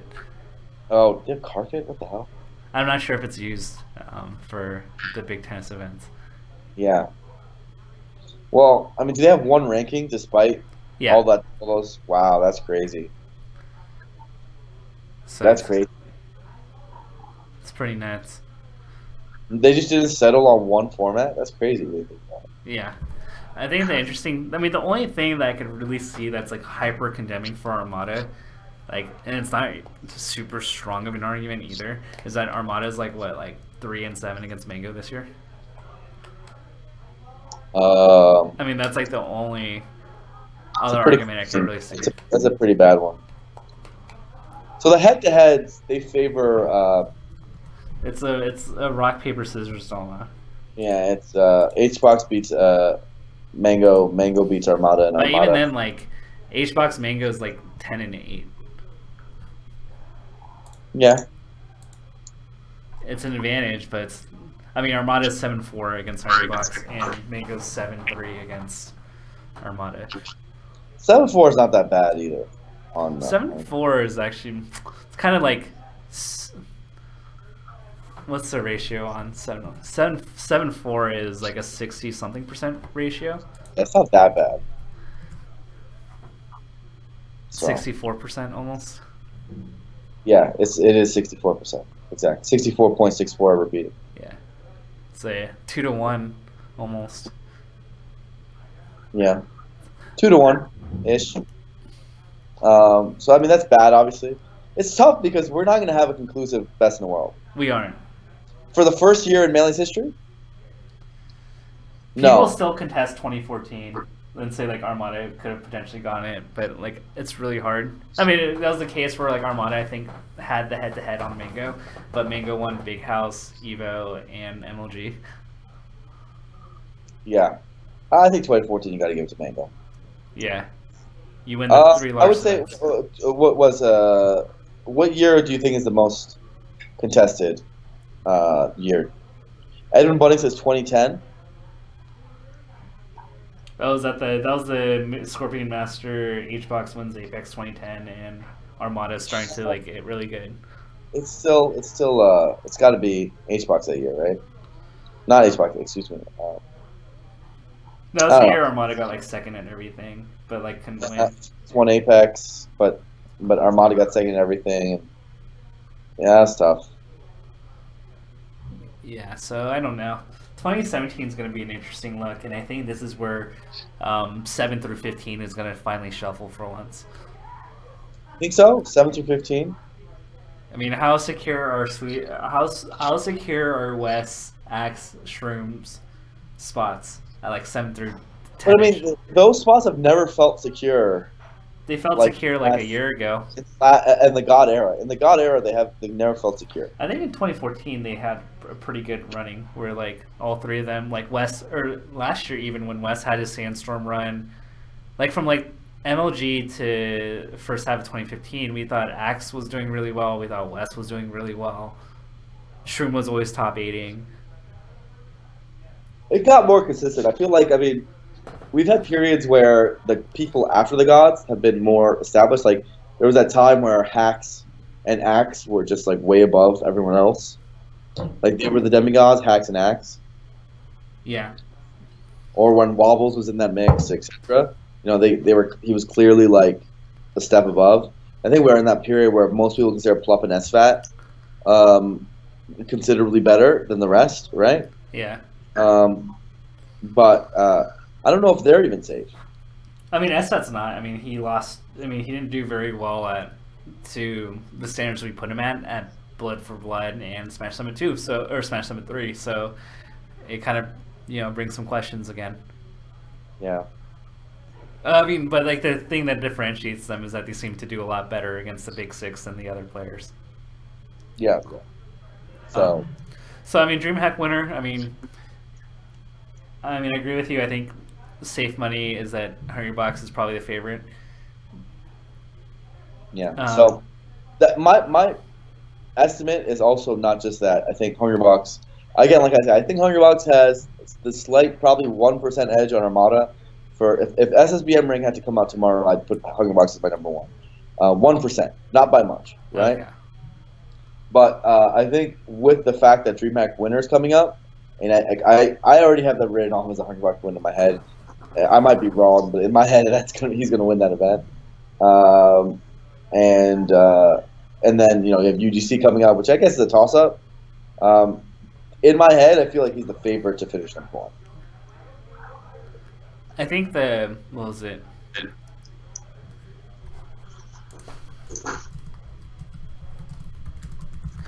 I think. I mean, it's gonna be interesting because one of the big weaknesses that we saw from Armada at DreamHack Winter last year, I don't really think was a PAL issue. I thought it was just that he didn't know how to play from behind. Yeah, And maybe. like whenever he lost an early stock, he like got 3-stocked, and then just snowballed because he didn't know what to do against Hungrybox's air camping on the top left and top right of stage. So I don't know how much of like a lot of the kills that like Armada got, or a lot of the deaths, I didn't really feel like PAL made that much of a difference. Maybe. I mean, again, maybe I'm overestimating PAL, but of all matchups, Fox Puff gets altered in PAL like arguably the most, right? Like that up smash change, that Fox recovery change, you know, and then no changes, no nerfs to Puff. It's like so major, right? Like so major. That's true. He still gets up throw up air, but like if homie's not getting up throw up air, he's just not getting kills. Yeah, that's true. So I don't know. It's gonna be an uphill battle. That'd be funny if like Armada just like 6-0s and we're like, well, that was cool. It could happen. I mean, Armada, like you said, has a year advantage on HBox, but And there's also the do many people know this? Like the running joke of having your girlfriend at the tournament makes you worse. who's gonna have that? You think Armada's girlfriend's gonna be there? Hungrybox. Oh, she's going to Sweden with him. Yeah, they did a fundraiser. Oh, then he might lose. So they give context to the people that don't know. There's like a running joke among the players that having your girlfriend around like will make you play worse. It's like kind of been like an untested theory that a lot of people like will jokingly say in like conversation. It's the anti-Isaiah, right? And Mel. Yeah, it's definitely the anti-Isaiah. Yeah. I mean, that's an esportsism, right? Like, people talk about how players in South Korea fall off whenever they get girlfriends, or like all that stuff whenever their time is taken up by something else. So, yeah, makes sense. So we'll see how that plays out. I'm probably overstating it. Like I said, it's kind of like a pseudo joke, so you can take it how you want. So I mean, and then we have UGC, which I believe Mango, Armada, Leffen, Mango, Armada, Leffen, Hungrybox, Meet King are all going to, I believe, because I mean it's too big of a prize pot to ignore. Yeah. So UGC is 40K, man. That's crazy. New record in prizing. what were we at before? Like 36, 35? Something like that.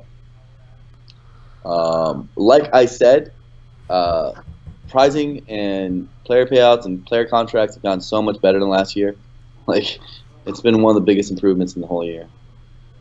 So someone's going to take home a pretty sizable paycheck, man. Yeah, and I think going back, like it's kind of a good problem we have because it's an exciting proposition that it's so hard to determine who's number one. Because at this point last year, like I don't think it was beyond a shadow of a doubt that Armada was going to be number one by like after Big House, right?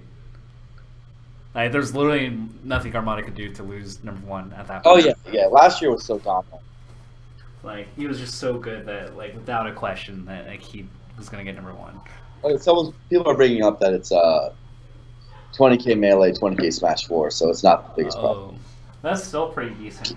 Like if It's you're still amazing. if you're Mango, like why would you not go? And there's 30K for DreamHack, and that's just melee. So That's insane. between the two, like, dude, there's so much money on the table left. Only if I could have a shot at winning that. Oh. But yeah, I don't like to focus on prize pools. Who cares? Yeah. It's kind of nice to have, I guess, but whatever. It got enough. This DreamHack was just big enough that it enticed Mango to not celebrate Thanksgiving. Yep. So, yeah, I mean, those are like my thoughts. I mean, should we go to questions? I can't think of like anything else. Yeah, let's go. Let's go to questions. Dude, do we ever get those headshots, by the way, that Summit took of us? I didn't end up taking one. You didn't take it? Darn. No. Anyway, let's take the questions, guys. Yeah, remember you can... I was trying to do filler as I was loading Ask FM.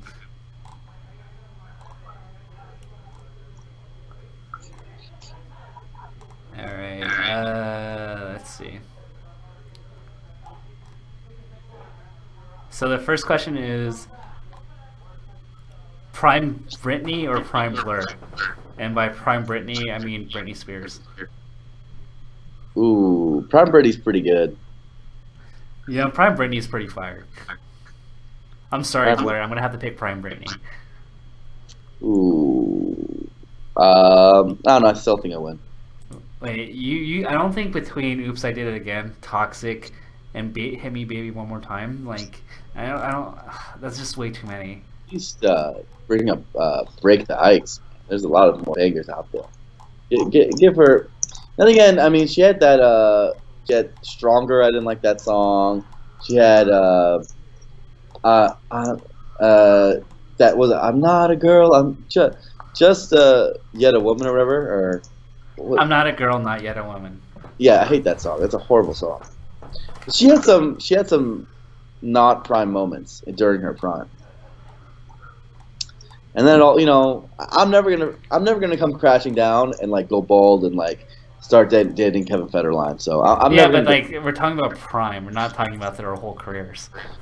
Womanizer is a dope song. Slave for you. Oh, slave for you. All right. She had a pretty good prime. I'm gonna give Prime Britney some credit, but I think I still win. Okay, fine.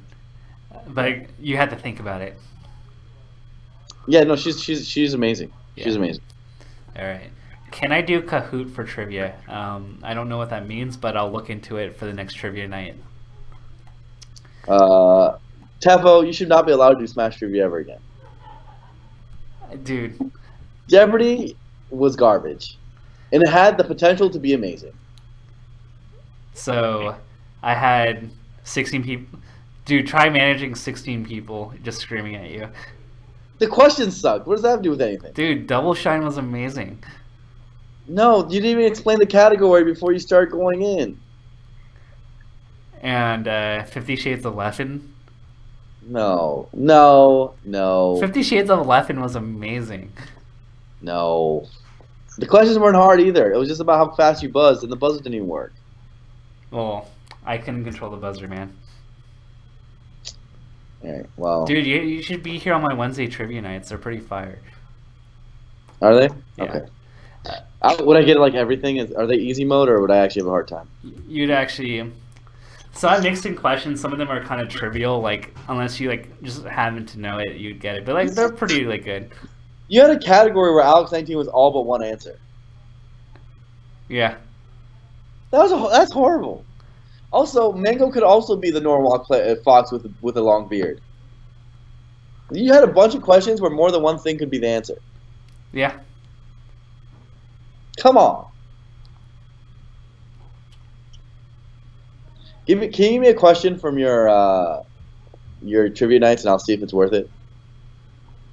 I mean, there's like the classic one, right? I hosted trivia at Big House. Did you? Yeah, remember I passed out kind bars or quest bars? I don't remember this. Oh, you must have been in the back. Okay, give me a question. What's Mango's press start run? Oh Jesus, man!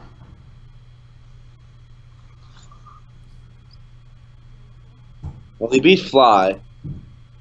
Okay, you can work your way from the top. I'm not gonna do this. This is too hard. That's okay. If that's the question, I refuse.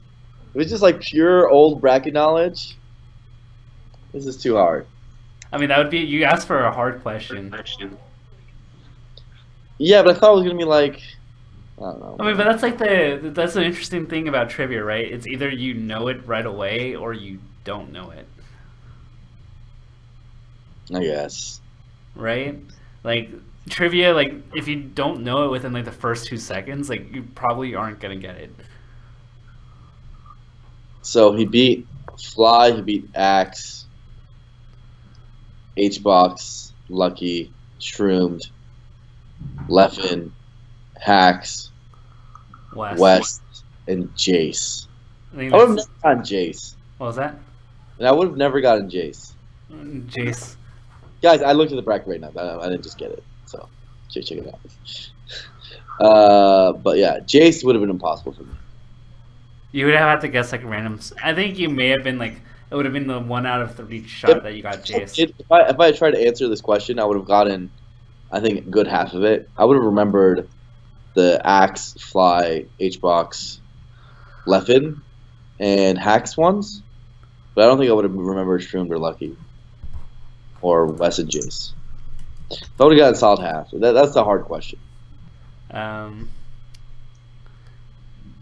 Do you think Hbox will start ledge camping again? Does it worry you in any way? I mean, it doesn't work against Armada and Mango's being an idiot, so yeah. Yeah. It doesn't work. It's just like, it just doesn't work. Like, I don't know if any of you have ever looked at like numbers or statistics of it, but Hbox edge camping career has just been bad for him. He wins in other ways, and then you forget that he just took 60% while edge camping. You know? So, it doesn't really work. Mango playing very dumb.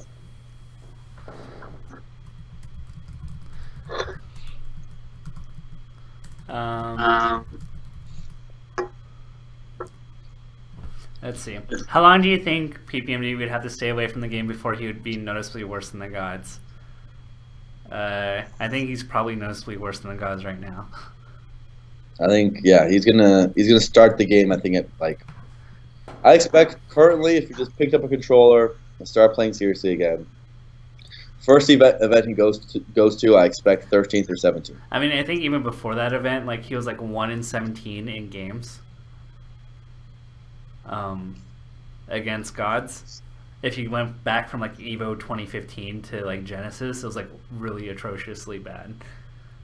If you looked at the game counts. Yeah, so he's gonna have to climb back up. It's gonna take him a while. Do you think KK should be ranked this year? Absolutely. He's attended more than enough. He's pretty active in Toronto. KK is in East Canada. Clearly a top 50 player. Maybe even higher than that. Maybe top 40. He's very big. I think like 40 is fair, given if we were to look at the whole year. Yeah. I'm going to need to go to bed soon, but this is an important question for Blur. I need you to ask him when he gets here. At STR, he said my name was based from Hanky Panky when it actually wasn't. I made my name before I got into the Smash scene, and I want an apology for your assumption. Smiley face. Oh, you were saying that you have to. You weren't saying you have to go to bed, Taffo. You were saying the person's in the person's question was that statement. Yes. Okay. Can we go to the next question? Okay. What are your... are we going to get another Blur rant? Is that the question? No. I'm thinking about reading the question. Okay. Is it going to prompt a Blur rant? I would say there's a 15% chance. What is it? What are your thoughts on PvP Live and their content?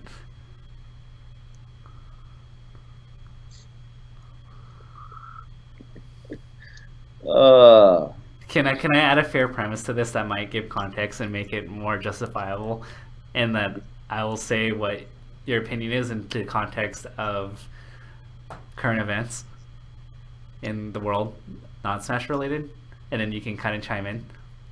Go ahead. So one of the big issues with how internet consumption works is how people are incentivized to create content. And one of the big things we learned from the election is that you can spew out random things and put it on Facebook and it could get 1 million views with low quality control. Right? And that's what happened with the election. Did you hear that Google and Facebook are basically stopping fake news sites from doing advertising? Or was it Twitter and Facebook? I don't remember. Facebook's definitely doing it. I think it's like Facebook and Twitter are looking into algorithms. Yeah, it's interesting because then it's like sort of censorship, right? Like they determine what's fake and what's not. Like that's kind of, I don't know. Like it's just weird because we're talking a tangent about news and media consumption in general. Like you look at like if you just see an infographic on the internet, it's so hard to know if it's true anymore. All right. Hey, so interesting thing. Harambe got 15,000 write-in votes. Yeah, for example, right? That actually, there's no proof of that anywhere. People just, well, yeah. For example, right? Like, people just meme out all the time, right? Like, they see something that looks interesting rather than true, and they share it, right? Or you don't even read the article. You just assume the title is what the article is about, and that's it. I remember as a kid, like I used to like spend hours and hours on Wikipedia, right? Especially like, and I still do, but I've noticed like my attention span has gotten so much lower in the last like 3-4 years, and it's like really worrying to me because like I've been like trying to I used to read a bunch of like short stories, like sci-fi short stories, fun stuff, and then like I try to sit down and read, and dude, I've like, especially reading old literature, I have a hard time getting through old literature, right? Like, let's say you just hand me like a old school dope book like Crime and Punishment or something, right? In my younger days, I could just sit and read that, right? I could put the blur thinking cap on, sit there, read some good crime punishment. But nowadays, dude, I don't know if I can sit through reading a whole book anymore. Our attention spans have gotten really, really low. And I actually recommend, for the people who think that's not true, I recommend you try it. I recommend you try reading a really lengthy book and see how far you get, because you'll realize how bad the situation's become. Or try to play your favorite single player game that you grew up with, and see if you can play it. A game that you have not played within the last like 2 years, and see if you can get through it. Yeah. So I don't know. Maybe because you're not interested in it. Front end, I don't get far enough to know if I'm interested in it or not. I literally just I don't know. It's gotten bad. I think maybe it's a combination of the way media is consumed, and also like I feel like my perception of productivity has changed to the point where like when I'm consuming for extended periods of time and I'm not producing, I feel really antsy. You know. So like in general, I'm not like telling me to spend 10 hours of my week reading a book is like asking a lot for me nowadays. Like I'm just like, I can't do this. I need to like. the opportunity cost is big, is what you're getting at. Yes, and when I'm consuming content, I prefer it to be as brain dead as possible, because I need my brain to shut it off, so like I can watch it and then go to sleep. Right. The thing like, that sucks is that like is PvP Live and these like sites like the manifestation of them knowing what we actually want and how we actually consume things. So are they the product of human? I haven't made a single statement about PvP Live yet, so don't put things in my mouth. Of events or like of content like sites like PvP Live. I really like any and all content that's built around the scene, because we always need more content. So I appreciate that, but I do think there's a level of the bar they have for whether they want to write an article or not is a lot lower than some other sites. So, and that's by design. That's like their philosophy. So there's that. But it doesn't necessarily mean everything you read there requires a Reddit thread or requires a Mail It On Me blog. Yeah, like if someone does a tweet and you make it into an article, why not have the tweet be what is the story, not an article that literally just links to the tweet? But like they're getting clicks, so good on them. You know what? Anyone who makes a living off esports, I'm happy for them. So I'm not gonna... I mean, I had a talk with them because like this was just for their own protection, and basically what I laid out for them is that if you don't have quality control and you want people to discuss from the community your content, then people are going to be more fixated on the fact that it's wrong rather than the content itself. So to protect yourself and to be productive and to have people like not tarnish your reputation just because you're PvP Live, like you got to like make sure your facts for like a 1-paragraph article are correct. Yeah. And I was very upfront. A lot of paragraph articles, a lot of like weird speculative articles that like kind of peddled as facts. Like I don't know. Like there was like a bunch of like weird Nintendo articles. I'm like, where are they getting this stuff? Like I don't know. Maybe I'm too close. Where like very often I know the actual truth on like these topics, like whether it's like Smash or like, because like sometimes they talk about events or like what's happening with the scene or what's happening the industry or blah blah blah. And obviously I'm close enough where I know what is actually happening. And so when I see inaccuracy, it jumps out to me the most. And I think that lack of the not having a thorough look at it can it makes them be able to print. Not having that perspective lets you be sucked into their content vortex. Yeah, I mean, to be fair, their D1 article was pretty good today.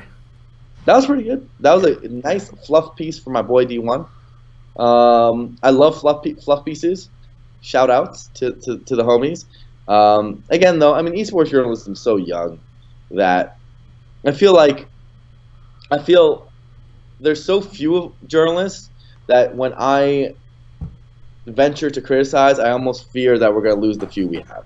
So I don't really hate any of it. I think it's actually good. Like we need the BuzzFeed to our equivalent. We need everything. Like I'm happy to just have it, right? I'm happy to just have any news and information spread about the competitive Smash scene at all.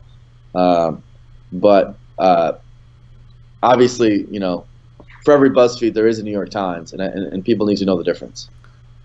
Yeah, but they need a business model that can support that, and unfortunately, a business model for an esports New York Times doesn't seem to exist right now. Yeah, dude. Yeah, come on, guys. I want to believe in humanity, but I think the thing that told me was that I had Jim Jam Flim Flam write an article about the tiers of Melee, which was literally looking at what on the character select screen where the characters are, and he literally made a satire. Mm-hmm. And that did. I'd read all those articles. That did 50 to 100 times better than my analysis article on Mango and Mewtwo King. Yeah, man, that surprised me, right? I mean, so it's what people want. People are boomers. It's what people want. So I don't know. I can't blame PvP Live because they know what people want, and if that's what people want, then you can blame them for making a business model around that. Right. I bet if you look at it, if you look at just pure hours to clicks, if that's your metric, KPI, that's your metric for success, I guarantee you they're the most optimized site. Absolutely. Absolutely. How much time does it take to make an article? They had an article recently that was rumors dispelled, VGBC is a real esports team, right? And literally all it was Gimmer tweeting out, "Hey guys, we actually play our players in VGBC." 2 sentences after it, and I'm like, first of all, did anyone not think that they paid their play? I don't know if that was a thing, but whatever. It was a trend on Reddit where people were thinking that Gimmer doesn't pay his players well. Whatever the case is, that article takes 3 minutes to make, right, max? You find a picture of Gimmer, you put it, make it its banner, you put the link up, and you write 2 sentences, right? That's 3 minutes job. I bet that got a bunch of clicks, because it's rumors dispelled. It's your mask. So, and your little Fox versus your analysis thing probably took you 5 hours at least, right? For the Leffen Hungrybox one? Yeah. Probably took me 10. It took 10 hours. So. Hey, but Leffen said it was the best Smash article he's ever read. Well, there you have it. Congratulations. That doesn't get any clicks. Hey, I got a compliment from Leffen, which is worth more than 1 million clicks. Well, there you have it. But anyway. I'm pulling that. Yeah. There's a very famous comedian that says advertising ruins the world, and maybe that's it, Because if it's the metric is clicks, then that's what we got. It's all about advertising revenue, and that's why our journalism is the way it is. All right. Okay, we're gonna move on. Taking all context into consideration, what would you consider to be the more impressive Sopo comeback? Fly versus Silent Wolf at Kings of Cali 3, or Trudat versus Hugs at EVO 2015? Fly versus Silent Wolf at Kings of Cali 3. That was a ridiculous comeback. It was, but he also said taking in context into consideration. I think the most impressive Sopo comeback, though, is Wobbles versus HBox at EVO 2013. Oh, man, that was actually... Yeah, I actually have to go with that. That considering the stakes, it's Puff versus Solo Climber, it's HBox, And it's winners finals. And winners finals of our first EVO in 6 years. Yeah. Yeah, I'm going to have to go with that. That one was pretty good. I mean, if we're considering context, I think that definitely is the best. So, yeah, I think that Fly versus Silent Wolf was absurd. If you look at the number of stocks you had to come back with, it's crazy. This is more directed at Blur, but not in an accusatory tone. Just a genuine question. Where do you think the line is between ribbing a player on stream versus being mean-spirited and putting them down? It's something that I struggle with on commentary and have gotten complaints about. I mean, I think it's it depends. I think most people understand my humor. I think there's still people who don't, and that can always be tough. But I always playfully say stuff about people. I think I talk a lot of mess on stream, and people they like that aspect of it. It's more of how it's sort of I guess it's savage, or it's it's wrecked, but I don't actually mean it in a mean way. And in fact, I'm usually, saying it tongue in cheek. So I think most people understand that. That when people don't, it can get rough. I think that when you don't have a commentator voice yet, it can be especially rough. But for the most part, I think that you have to be yourself and have your humor and not restrict yourself so much.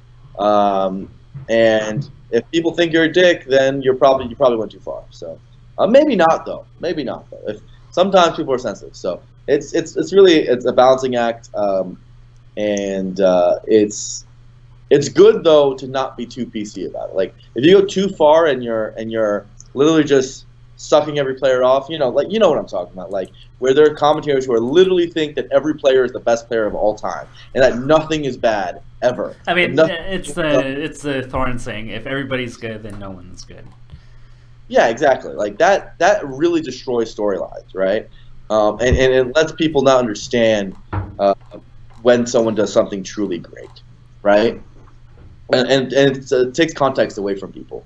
And so it's hard because players, especially, they have a lot riding on their reputation. So, naturally, and you're seeing this in CS:GO where they're complaining about it a lot.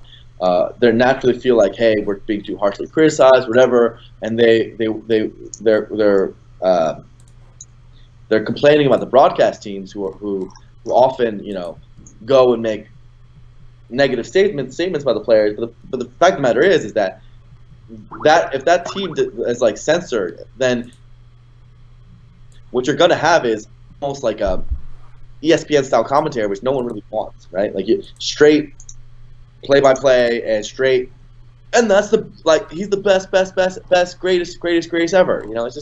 It's like a little bit of, you got to end up having the character. You got to have the soul. I think what we do really well in Smash is we keep the soul within our commentary. So you're gonna end up pissing some people off occasionally, but if you're yourself, and if yourself is naturally entertaining, is naturally kind-hearted, people will understand your intention with enough time, and they'll understand who you are. And that's my hope, at least, right? I think that for the most part, occasionally I say things that could be interpreted to be mean, but since people know who I am, they know I don't mean anything by I'm quite good friends. Yeah, there's a difference between us ribbing our friends and a random person to do it. So if you're a random person and that top player does not know you and you start ribbing on him on commentary, people are going to get upset with you because you don't have that kind of relationship with them. Yeah, I mean, I think there's that factor too. For the most part, I don't know. I think that I try to. Maybe this isn't right, but I actually still to this day look at just about every comment and every Twitch chat thing and everything. 99% of it is not useful feedback, but there's always 1% of useful feedback that I find, that I find really useful, right? And so I still try to get better as a commentator through time, and I think that's a really hard thing to swallow, because I remember it's funny because I'm not able to do that same thing for myself as a player. As a player, I never really watched my own VODs because it was too painful for me to see myself do badly, right? But yet, as a commentator, I was always able to review my own VODs, and when I did poorly, I kept watching, right? To get myself better. So it's weird how that works, but yeah, I try to get it better. I think that for the most part, if you're yourself and you let your personality flow and you don't try to be someone you're not, you're gonna do all right, and people are gonna love you for who you are. So, at least I think so. That's what I think.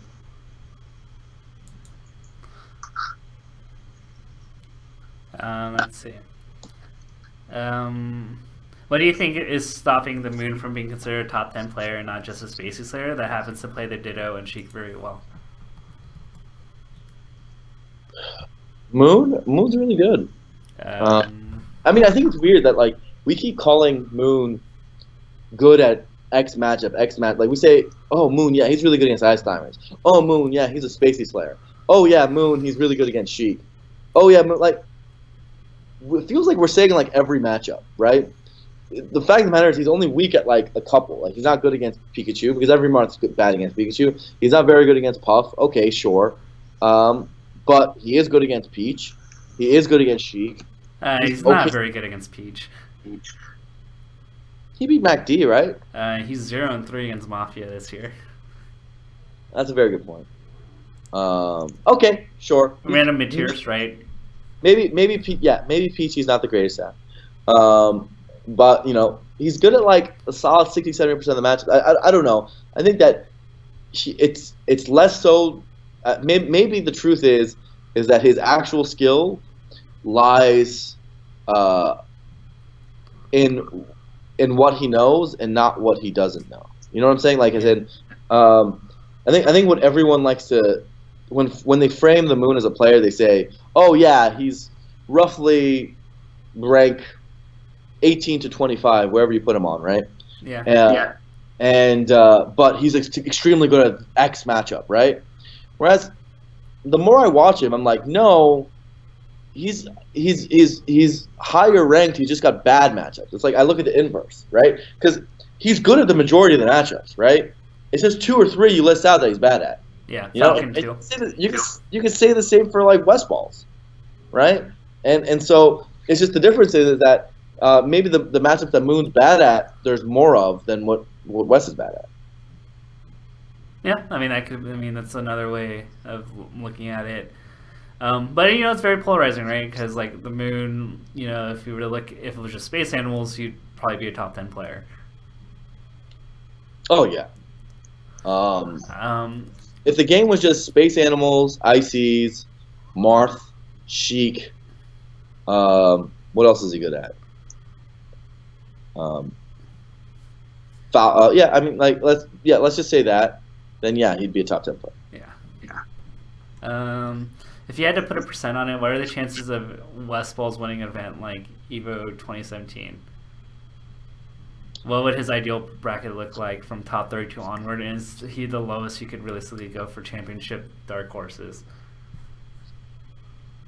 I feel like, honestly, Plup is probably the lowest I'd go. For realistic championship dark horses. Are you saying SFAT can't do it?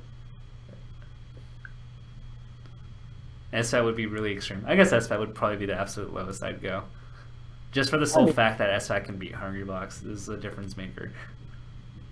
SFAT could do it. I mean, we're saying for next year. All of next year? Yeah.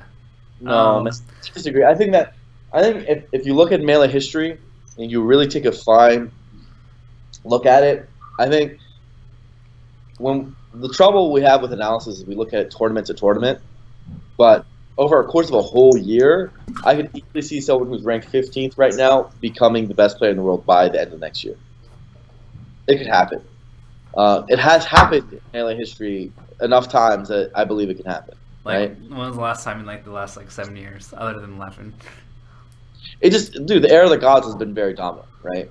But it has happened in the past. I think my argument, though, is that the reason why we saw a big jump in transition, especially in the 08 and 09 era, is that the top players weren't incentivized to really play anymore, other than Mewtwo King, who's stuck around. Like, Korean DJ didn't stick around, PC Chris didn't stick around, Asin, Ken, Isaiah, Hugs also retired, Are you telling me that, you think there is 0% chance that Ice can win an event next year? I don't think so. I think you're shifting this from be best in the world to now win an event. Oh, excuse me. I should have said win an event. Best in the world, people aren't going to give it to him simply because, first of all, it'll take him too long. He can't be best in the world because if he's going to win an event, it'll be in October, Big House or something, somewhere near the end of the year, right? But I think that someone who got third at an event, right, of Big House's caliber, can totally he's too good for me to be able to sit here and say that he can't do it. He can't make up that. In that process, Ice literally avoided Leffen, Mewtwo King, and Hungrybox to get that third place. Yeah. No, I mean, I see that. But I'm not saying if he's currently better. I'm saying does there exist a world where he can improve enough to become better than them in a year? And I think either it does exist a world, and Melee history has proven that over too many times for me to disagree. I mean, you're saying that, but I just don't see how Melee history has proven that. When, if you look since like 09. So how long do you think? What do you think is the lifespan? Let's say Ice wins a national, or wins a major, sometime in his Melee career. But right? We're talking like in Evo. We're not talking just a major. We're talking Evo. Sure. Well, we're not talking about an event where it maybe features Mango and maybe Hungrybox. We're sure. talking about like an event that includes everybody. Sure. Let's say he wins one of those sometime in his career. Let's just make that assumption. How long do you think he would have to continually improve to get there? I mean, you also have to kind of consider, like, is he improving faster than the people ahead of him? Sure. So what is your timeline? I think he could do it in a year. You're saying how long would it take? I mean, a minimum 2 years. 2 years? Yeah. I don't know. I don't know. I don't think he's far enough away that it would take him 2 whole years of improvement to catch up. I think that's actually ridiculous. I don't know if there's a time in Melee history that really shows it, though, because, like, I'm trying to recall. I can. PP's rise. Mewtwo King's rise. Mewtwo King was like he went from his Fox from being like barely a top 10 player to being like a straight up number 1 in the world when he switched to Marth. Like it happened almost instantaneously. You have Mango's rise actually came out of nowhere. Armada went to like since like 09. Like it's been very rare. It's Leffen, obviously. Leffen's obvious one. And I think that like if you again take a step back and you look at some of the other players, they've all risen pretty quickly. Sure, they haven't broken the barrier of the gods, but I mean, but you're talking about being best in the world, which is like a whole being among the gods, sure, but like there's another tier above that to say like you're the best in the world. Yeah. I mean, we live in the gods we currently have are very, very fucking good. Like we have to recognize their greatness, right?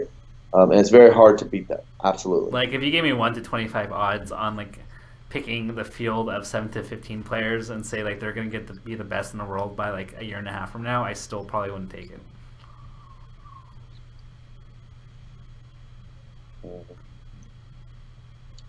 I mean, I don't think it's likely. I think if you told me to bet next year who's our top 5, I would say the same top 5 we have now. If someone told me like gave me a bet, I'd probably say the same top 5, right? But that's only because it's been like that for an extended period of time, right? We've had a period of the gods, like we said, where that's been the case, right? But that doesn't mean that every year that goes by, I mean, I don't know about you, but especially at Smash Summit 3, especially watching the friendlies, I felt this more so than ever. Every event, it's getting closer, man. Like, the gods are still winning, but many of it is like, almost every event there's a god dropping a set to a non-god. But like, Smash Summit 3 is probably the poorest example you could pick of. Like, yes, it is the poorest example. I don't think the friendly showed that, but every other event that's been true, right? Almost every other event. Plup beating HBox at Evo. You have SFAT on his tear, and beating people. Mango's lost to Westballs a bunch of times. Like, but you have to cherry pick, honestly. But here's like the big thing here, though. Like, the gods are still like I mean, to be put a person best in the world. Like we look at Ice for 1 to 2 events, and we could easily point to Axe in the past. We could point to MVG Sandstorm with Westballs. And like the fact of the matter is that these gods are still placing top 8, whereas these Plups, these SFATs are placing like 3rd at one event, and then they bomb another event. So those guys way harder seeding. Great, Armada still places top 8. It's literally impossible for him not to place top 8. But like, I mean, Plup if Plup had Armada seeding, he would never not get top 8. I mean, what if he has Zane in his bracket? Okay, sure, but like you get the idea. I mean, but like the point is, I mean, there's like just like another level. Yeah, like you get one event where you place really well, and then these people in like the 6 to 15, except for like maybe Swedish, like they're getting ninth or like 17th or 33rd at the next event. Like we're praising Axe for beating Leffen, but like the event before that, he finished 65th. No, I mean you're right. Now that's like the worst performance of his career, but um, I don't disagree that we've been in an unprecedented period of dominance from the gods, and I mean I don't also disagree that many of the people below them in that 7 through 20 range have historically it felt like they're not working to get better to the same degree the gods are, right? Like you Yeah. look at like True, PewPewU through parts of his career, and many others. Like I could just list off that whole list almost and be like, are you guys even working for it, right? And I think as Smash gets bigger, that gap will naturally close. Yeah, I mean they're Uh, more incentivized, right? It's not just the gods that are getting paid. exactly. So they will that work ethic will continue to improve. But I do think, I mean, again, if the trend continues where a god pretty much there's at least one god losing a set every event, then it's a matter of time. And not just that, like I think that you just look at the skill, like the sets are getting closer, right? 3-0s are very much rarer than they used to be, right? And when they happen, it's like Armada, like looking at HBox versus Duck at Smash Summon. That was a 3-0, but come on, right? Now, how close was that? And so for me, like, I don't know. I see what you're saying, but I can't honestly look.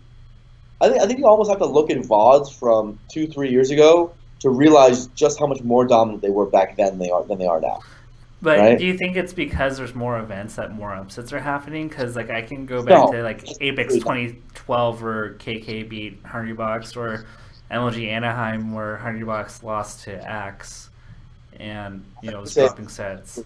that is not it. Um, you literally, yes, there are more events. First of all, in 2013, 2014, we had a ton of events, right? Let's post 2013, we have had so many events. That's not it. I think you literally had, if you look at 2013, 2014, the whole year you would count on like one, maybe like a half of your second hand, like maybe 5 or 6 total upsets on the year, right? But like I That, guess what we're I'm having wondering that in a is, month, man. We're having that in a month. I mean, is total upsets in a year like the best metric, or should there be a ratio? Is Sure, what yeah. I'm wondering. That ratio of total upsets per tournament has greatly increased. There is a minimum of one, probably 1.5 at this rate, at this point. You know, that's a lot, right? It used to be zero point 0.1 or something crazy. You know, But at the like same time, next to no upsets. in some ways, I can argue that Hungrybox has kind of widened the gap against many players. Hungrybox and Armada are very difficult to beat right now, right?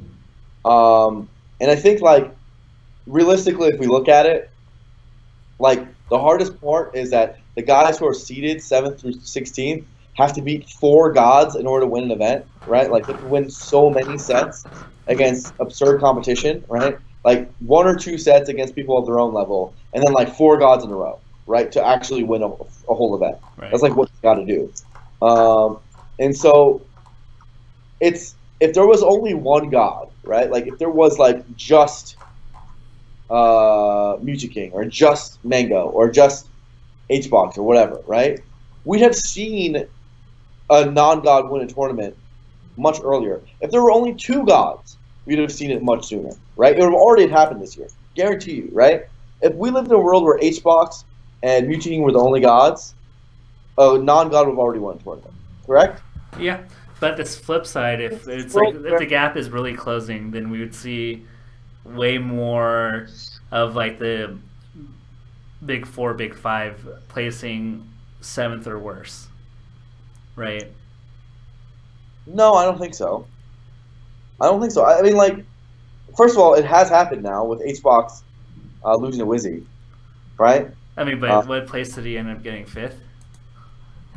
Yeah, but a tournament like What the Fox, that's crazy. But like if you compare it to like the year before, or like 2014, where he was dropping sets to every Fox, like he was losing to Kobo a lot, losing to Lucky, lost to PewPewU. Like the fact that like we can only really count Wizzy as like the only really bad loss of 2016 to me feels like I don't know to what extent that gap What is. do you mean by really bad? If you're saying non-God loss, he also lost a Plup. I mean, like, but like he was losing to Plup in 2015, in 2014. He dropped like 7 sets to Plup in 2015. Okay, I mean, so I guess, are you just saying that the gap is not closing? That it's still as big as it was a year ago? Because I mean, I think for certain players like Hungrybox or Armada, like, I think if we look at 2015 and 2014 Hungrybox and 2016 Hungrybox, like 2016 Hungrybox is doing way better against field than 2014 and 2015 Hungrybox. I think that's because Hungrybox got better. Absolutely, I agree with that. I don't think that the next tier, Mango Mucha King. Mucha King has also been pretty good relative to where he was 2 years ago. I mean, Smash and Splash? That happened 2 years ago? An event like that? Double eliminated by Nintendo at a Xanadu in 2015 or 2014. Okay. Sure. So I don't know. Your theory might be correct, but I would love to see a ratio done. But I mean, here's the honest truth. I think that less likely that it's going to happen all at once. Like, I don't expect a scenario where, oh shit, the gods are losing to everyone now, right? I think it's much more likely that, let's say a Plup or an SFAT or a West or an Axe or whoever, right, breaks through. Finally, they figure some stuff out. They start working really hard. They break through, and all of a sudden, Leffen are among that echelon, and they can win it. What will it? I mean, we're saying like it's like a Rocky montage that it just magically happens, and like the big issue I kind of have with that theory is that like West and X still have like the same issues that they've had 2 years ago. I think that is the best criticism to give, is that I'm shocked that I can still see Axe versus HBox sets in 2016 that I just saw at Smash Summit that like this, right? Like where it feels like he has no game plan. Like I am shocked that is still the case, right? Maybe coaching will help that. Maybe if like people start taking that seriously. But it's actually kind of ridiculous that it's 2016. This guy's been losing to HBox for this long, and he still doesn't have that game plan, even a basic game plan of how he's going to get better at the matchup. Right? It is kind of ridiculous that, you know, the Moon's been a top player for like at least a year and a half, and he looks only marginally better against HBox himself, right? Yeah. He looks better. Like, he used to be a lot worse. He used to be getting, like, destroyed. But still wasn't, like, hyper impressive, his set against HBox. Honestly, I didn't think it was. You're talking... I don't... Like, I'm looking at the documents, and... Like, I look at their head-to-head counts, and, like, it doesn't seem like it's changed much. Even back to 2013, Wes was, on average, like, taking 1 game. And Wes is still taking, on average, 1 game. I think this is the best argument you have, is that why are we why is it 2016 and Westballs is still literally doing the exact same thing against Armada? Like... Has he really changed much? I mean, how he plays the matchup? I mean, I guess against Armada, like I admittedly say, like he's gone a little bit better.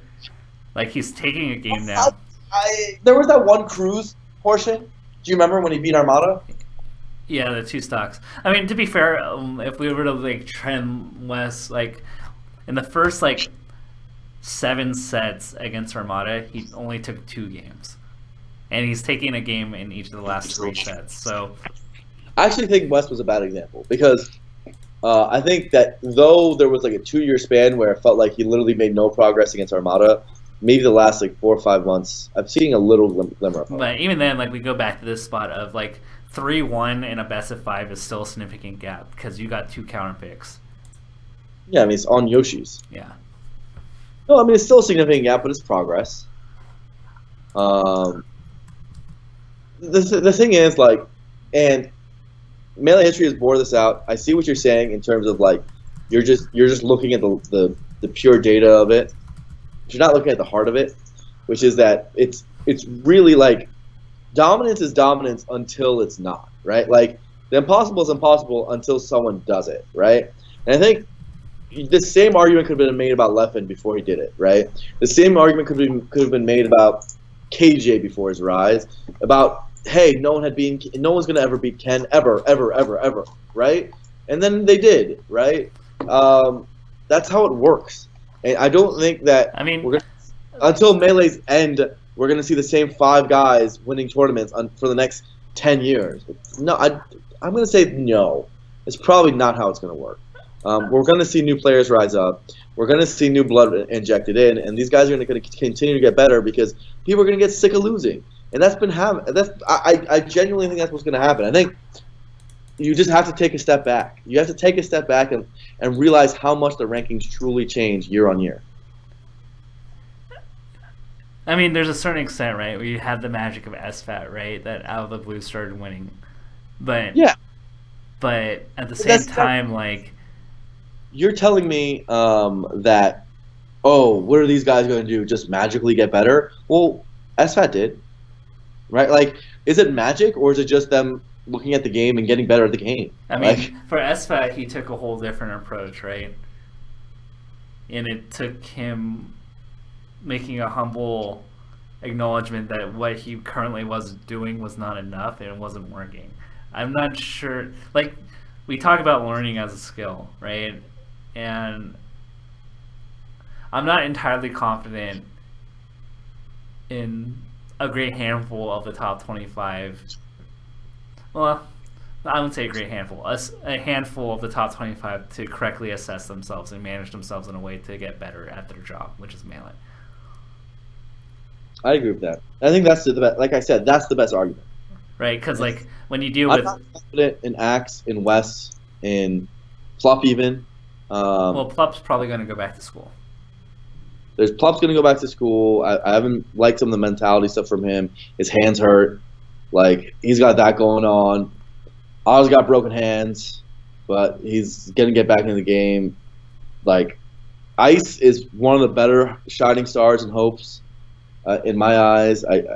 Wizzy plays Falcon. Johnny plays Falcon. Doug plays Samus. Shroom just doesn't work hard enough. PewPewU just doesn't work hard enough. Most of these guys just don't work hard enough, actually. I shouldn't just single those 2 out. Like, pretty much that whole list I just listed don't work hard enough. Moon has a lot more work to do to get there. SFAT has a shining star. Maybe he can do it. But yeah, like, you look at that list, and you know what? Maybe the person who rises up is not any of the people in the top 20. It's Swedish Delight, who doesn't even play. What if it's Swedish Delight, who also doesn't work hard enough, right? Swedish Delight is a shining example of someone who doesn't work hard. What if it's someone who's in the top 50 currently? What if it's someone in the top 75 currently? You know? Captain Face Roll for president by 2020. It can happen. What if it's freaking Santiago out of nowhere, bro? Nothing will convince me that he has the work ethic to do it. Yeah, exactly. I mean, yeah. So sure, maybe not him. What about Laudandus? What if Laudandus comes through? Look, I don't think these gods are like. I know we call them gods, but they're not actual fucking gods, man. Like, these guys can get beat. It could happen, and I don't know. Maybe I'm different than you in the sense that I lived in an era where no one thought Ken was going to get beat, literally ever. Right? We're talking about an era where, like, for fucking 5 years straight, this guy was winning everything, right? But wasn't part of it was that Ken got complacent too? Ken got complacent too, and then, you know what? The gods might get complacent too. Yeah, but we're relying on the inability of the gods. I honestly think if it wasn't for the resurgence of Melee, the gods would have already lost. Guarantee you. I guarantee you. So, you know? I mean, in this case, don't you think they have as much of an incentive to improve, just like the people rising up? if yeah, I think because of the way Smash has shifted and how much more these guys care now more than ever, it's made the gods improve faster. And the funny thing is, they're the ones with the best work ethic. So they're actually like. Sometimes I look at them like, who's the most improved player of the year? Hungrybox, you know. Or it might be even Armada. It might be, man. And sometimes it's like you have to look at it. And you're like, wow, that's actually true, you know. Or you look at like 2013, and you saw how much Mango improved, right? Compared to the year before, or so on. So, look, those guys are extremely good at this game. We have to realize we live in a community where our top level people are genuinely incredible at this fucking game, right? But they're not at the end game of Melee. There is so much more that is not being done right now, and everyone knows it. And though they're extremely talented, and though their work ethic is much better than their competition, that doesn't mean that there isn't people from the outside who can come in and get who can dethrone them. And there aren't people who are within the top 20 who can't do it. I just think that we've had, we've had almost like a Ken-like era, but with multiple Kens at the same time, and that's made breaking through even harder. Right? Beating one Ken is way easier than beating 5 gods plus Leffen. Yeah. But I mean, in the theory of like breaking through and beating like one, like you would think that they would be able to beat them consistently and like get the head-to-head to like over 50%, which I guess in some cases you can say, yeah, SFET over Mango. Dude, no one has over 50%. Even the gods don't have over 50% on each other. Like, I mean, well, like not I shouldn't say over 50%, but I should say like no, over like individuals. Not right, like, but like, except for Mango's dominant streak on HBox, before HBox improved.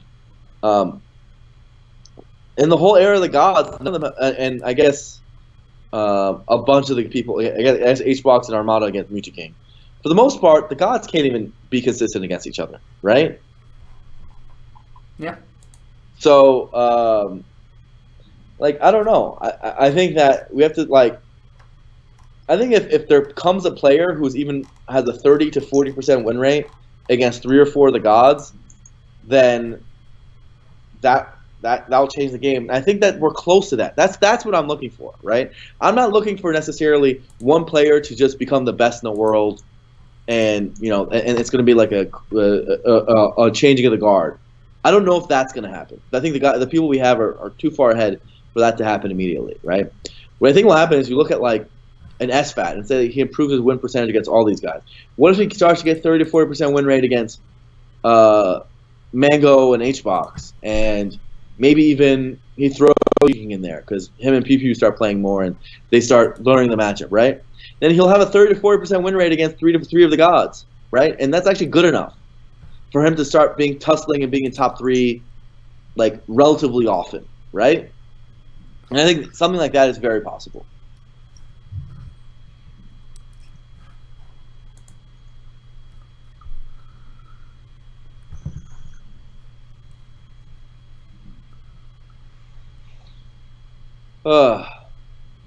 Wait, did you disagree or something? What's going on? No, I'm just actually looking at the stats. I mean, Plup's the closest thing we got, and we've been toting him for a while. Yeah, and have we been wrong? Yeah, I know he's had a little bit of a slump, but last I checked, he got top 3 at Evo. Like, put that in context, man. We had Plup get top 3 at Evo. And I think that's where, like, for me, I think the sands of time are lost, where we're not looking at it and being like, yo, if you told me a year ago that Plup got top 3 at Evo, I would have said you're nuts. Actually, right? We both would have been nuts. It would have been more like 2 years ago, right? If we said that. Because we both predicted that, actually. Well, we happen to have predicted it. I don't think the general community would have thought, like, Plup getting 3 at Evo was like a thing, right? But we were just really high on him, right? Yeah. SFAT at Shine, right? Like, these are not like small like victories. These are like really large, momentous, movements. So. I mean, to be fair, Pleb got fourth the year before, right? Yeah, I mean, and that only goes to show, right? Pop-Up got fourth and third at back-to-back Evos. I mean, so like, I guess this is where like I cognitively disconnect. So like, I mean, I think we're arguing two different points. Like, one is like one person gonna be the best in the world, and there's like one like a player gonna be Evo, and I kind of just feel like it's the best example I can give is playing one of those Nightmare Mario levels, where like you have to do 20 things right to beat the level. And chances are there are many slip-ups to do the 20 things, and that like it was just the one time where like 17 to 18 things went right, and you still have the two hard things, and it's still really hard. And I don't know. I think the chances right now, I think the hesitance you're having about someone else from the outside, a non-god ever becoming best in the world, is you're looking strictly at our modern HBox, right? Like that's I think where you're framing your mental frame, you know, your argument. You're like, these guys, no one's really that close to beating them, right? yeah, And I think that's again a pretty good argument because I'm looking at the whole list and only SFAT has even dinged HBox, and of course Wizzy did too, but I don't know how consistent that would actually be, right? And maybe Plup can do it, but none of them are close to Armada right now, right? And the sets aren't even that competitive. So, for best in the world, they'll have to figure something out against Armada, but that's a tough cookie. But I can tell you, at the very least, they could still become top 3 in the world without having a positive record against Armada, right? Let's say they lose every set against Armada ever.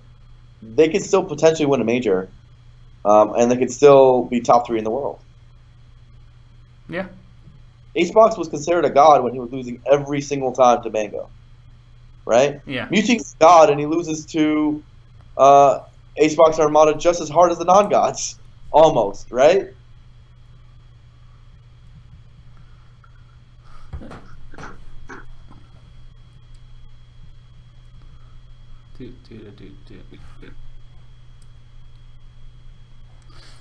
I guess like what I'm wondering here is that like it's still a big jump. It took them this long to get like for some of the non-gods to get one favorable matchup.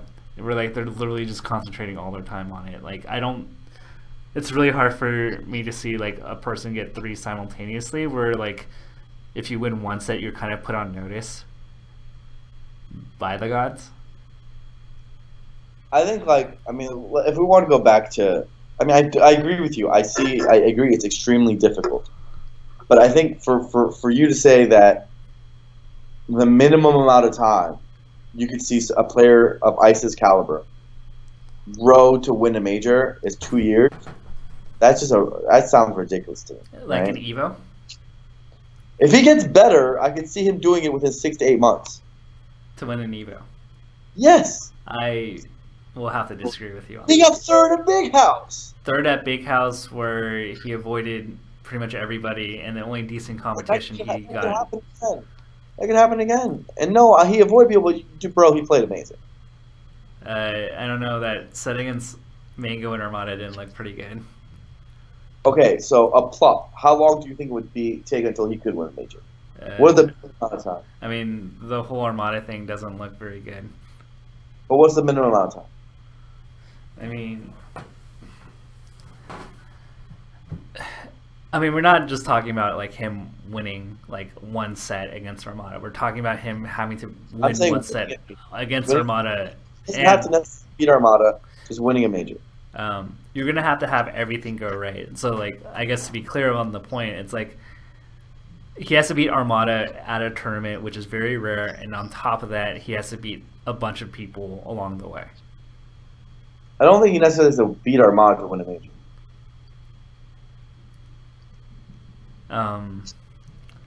I can't really think of a scenario where he wins and doesn't have to play Armada.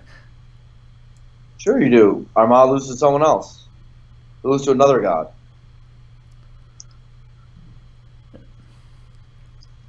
I mean, but Armada's literally like placed like top 2 in every event.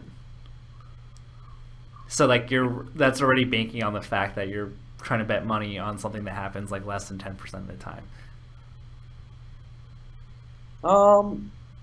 Like, and you have to add that to your odds, right? You're Mango doing semis.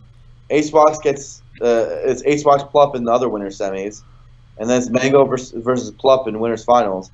How is it that rare? yeah, but then you're also accounting for the bracket going exactly that way. Sure, but I mean, are you saying that Mewtwo is not being Armada anytime soon, right? Like, and yet, like, are you saying he has no chance of winning a major ever? I mean, if you put the combination of Hungrybox and Armada, then like I pretty much have gone the foregone conclusion that it's like a less than 1% chance. Yeah, probably. But you could go smash someone 2 on him, dude. I don't know. But we're like, I mean, it's like confounding, right? Like you multiply something that happens like 1 out of 7 times another thing that has to happen correctly that happens 10% of the time, and these percentages greatly decrease as you add in another factor that has to go their favor. The thing is, though, those percentages are of the past. They're not necessarily of the future.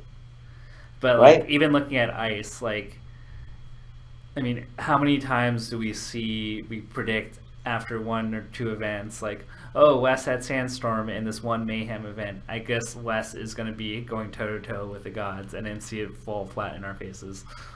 Yeah, sometimes that happens, and sometimes Leffen happens. Sometimes that happens, and sometimes So, like, 1 Leffen for every time we've seen a minor rise. No, there's a bunch of... Dude, every single player who's become best in the world at one point, we've had this happen.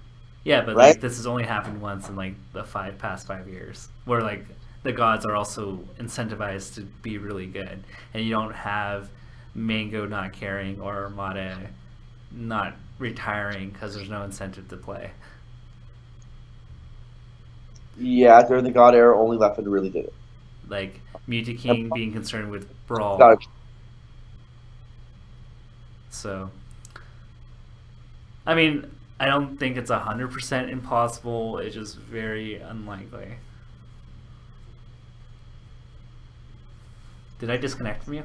If you are I think if you are strictly looking at past results, and you're looking at these players' past results, then yes, it is extremely unlikely. If you are thinking about player potential, if you're thinking about how much skill these guys have and how much of a real gap there is between these guys in skill level, and then you would not have accounted for things like SFAT. You would have not accounted for things like Plup's rise. You would have not accounted for plenty of the other rises in the community over the years, right?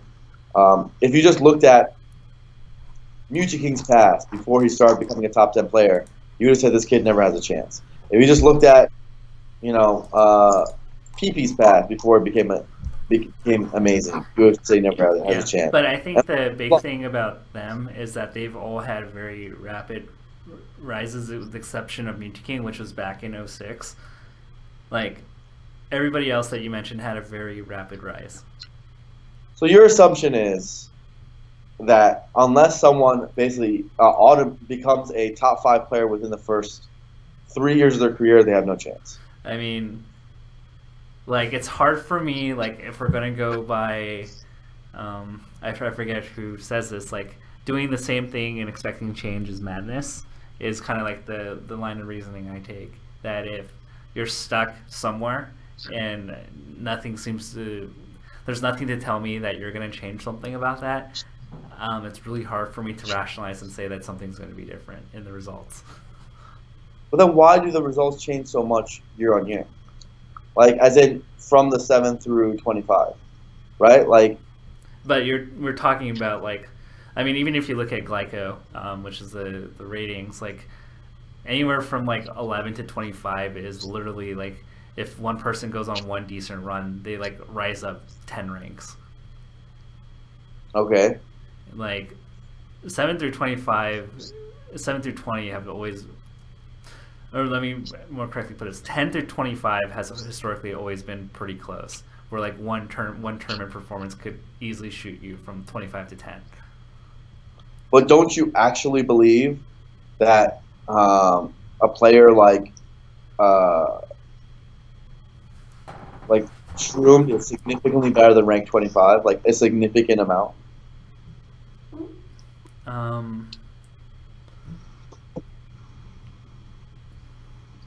Rank 25 is like what? Like Diz Kid, right? This kid actually has been doing really well lately. Sure. It's what, like Nun or Drug Fox, right? Yeah. There's no world where you can tell me that Shroom is not way better than.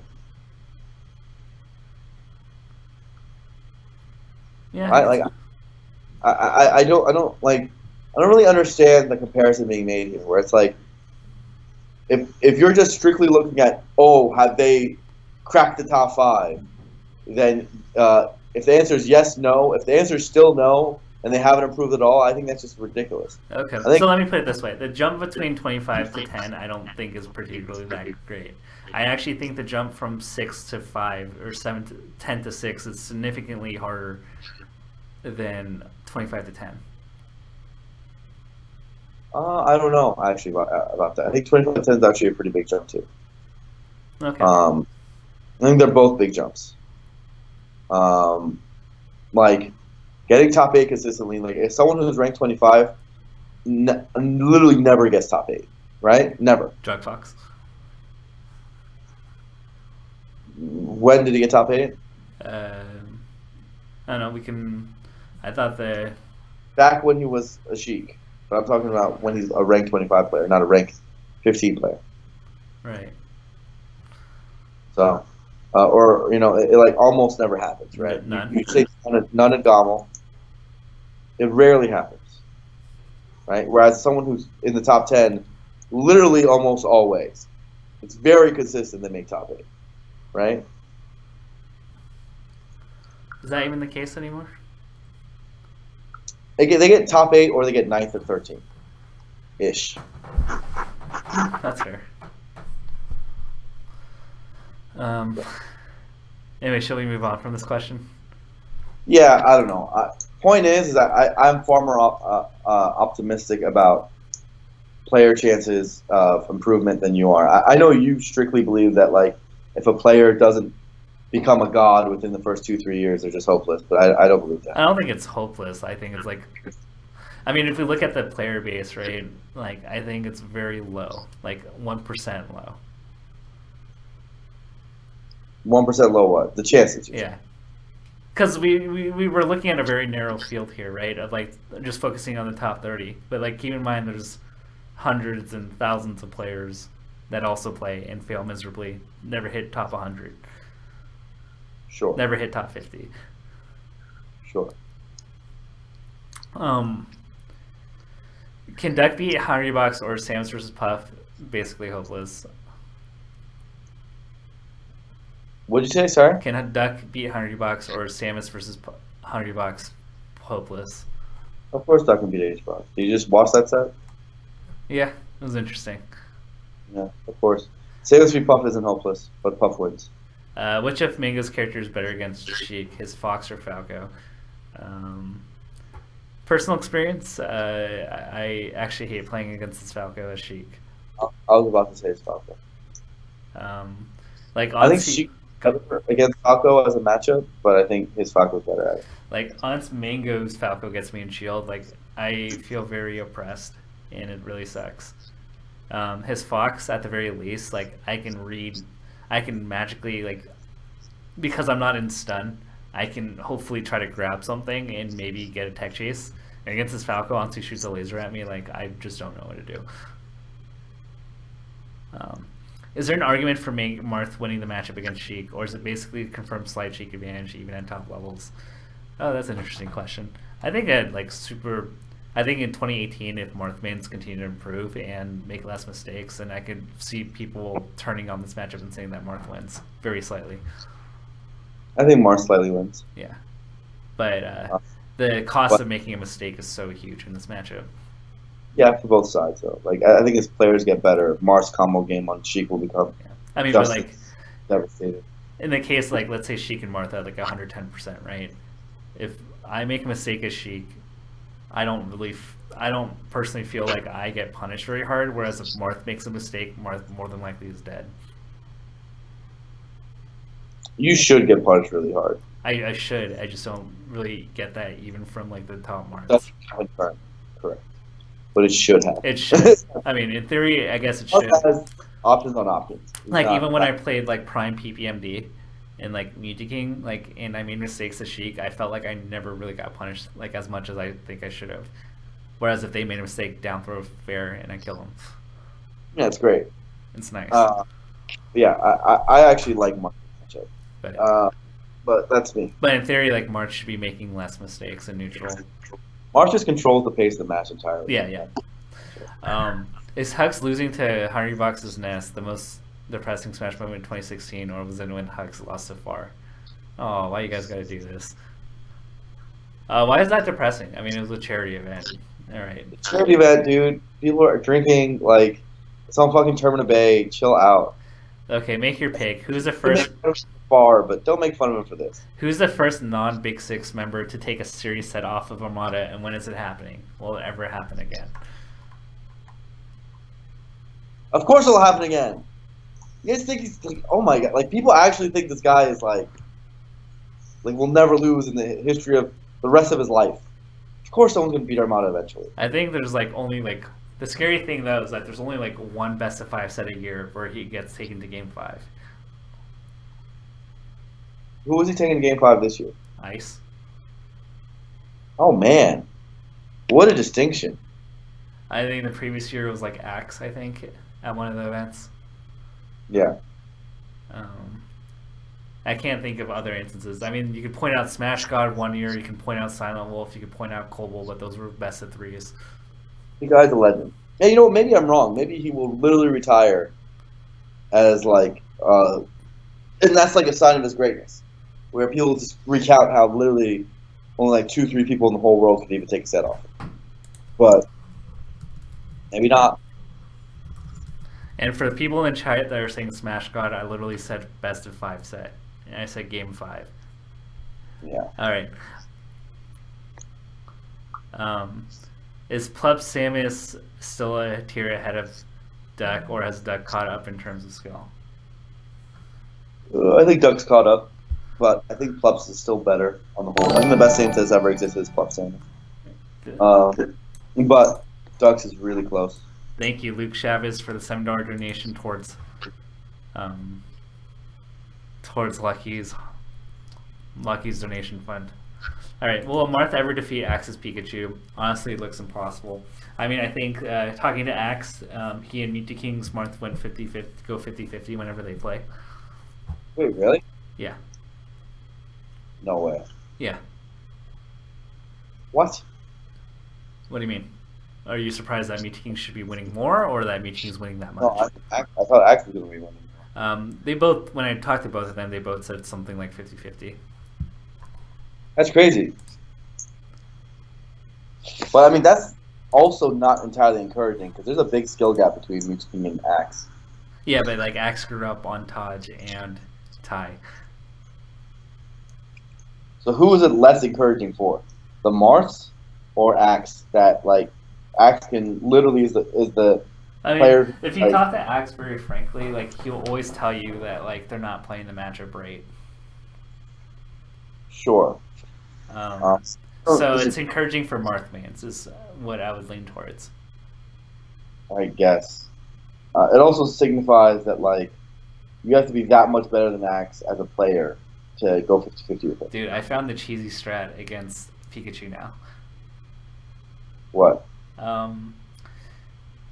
I just stand at a distance where it's enticing for Pikachu to nair, and I just jab. Okay. Pikachu's jab, or Sheik's jab, Fox's jab, Falco's jab are all incredibly good against it. And if you get hit, you can CC. So that was my discovery over Smash Summit weekend. Don't tell anybody though. Sure. Um, You said on stream, but okay. yeah, it was a running joke that Axe and I had. I'm gonna gloat because I can. Axe and I were playing friendlies before Leffen, and like there were many games in a row where I had two stocks to his one, and then he had to mentally tell himself I can't lose to Tafo, and it ended up being like last stock, last hit. And so that I think subconsciously went into his head on that Yoshi's game because we had a very similar game right before he played, and I was in the lead. And he just stopped approaching me. He was like, "I can't do anything stupid. I can't do anything stupid." Jab is ridiculous against Pikachu, by the way. If you guys ever are suffering in the audience, what do you think holds DrugFox back from becoming a household Smash name? He's one of the most intelligent players, and it sucks to see him lose in tournament. If you got a household Smash name, you don't have to win an event to be a household Smash name. I think it's more of a social media following thing. In which case, the answer is he just needs to produce more content. Yeah. And put himself out there more. But if you mean what's holding him back from winning, he's switched characters like 3 times in the last year. Hard to win like that. Yeah. And if we're like thinking household names, like when we thought of his Sheik, right? Like we thought like he was just really good at tag chasing, made the Fox Falco matchup look really like good. And like unless you're like really into melee and the mechanics, it's really hard to think of like how unique DrugFox's Falco and Foxes are, unless you really know the game. Yeah. So he's really good. Don't get me wrong, but like it's hard for me to find a defining characteristic of his playstyle right now. Actually, you're saying he's a little too generic? Yeah. It's not a bad thing. He's fundamental. Like his fundamentals are good. But like I can't think of a unique identifier. Whereas like Lucky's Fox, I can immediately think of what it looks like, or S2J's Falcon.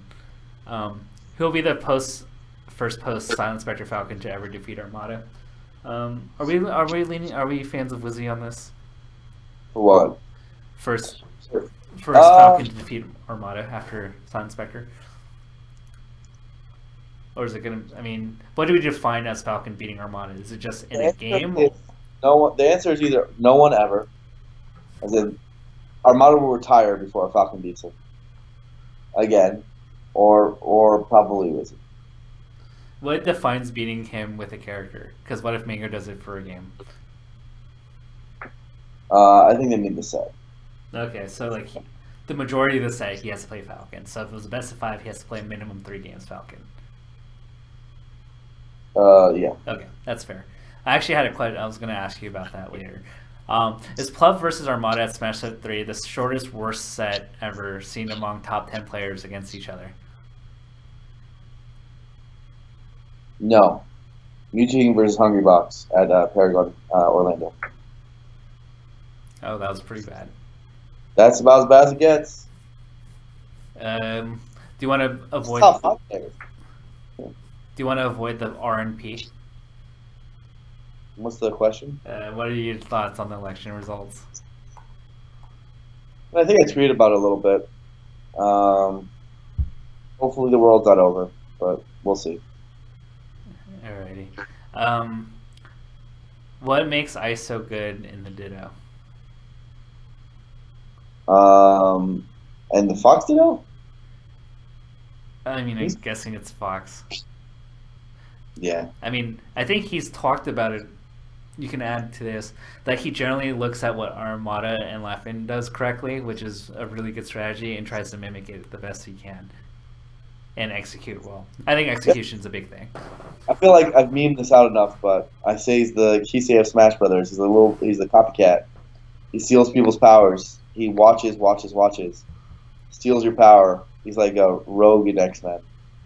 Yeah. I mean, to be fair, he lives in Germany, which where Reaper, like the second best player, doesn't even play anymore. Right? Reaper doesn't play anymore? I don't think Reaper, I mean, that was like, I was asking the European group, like, are these people active? And they said that Reaper and Tech weren't very active this year. Really? Yeah.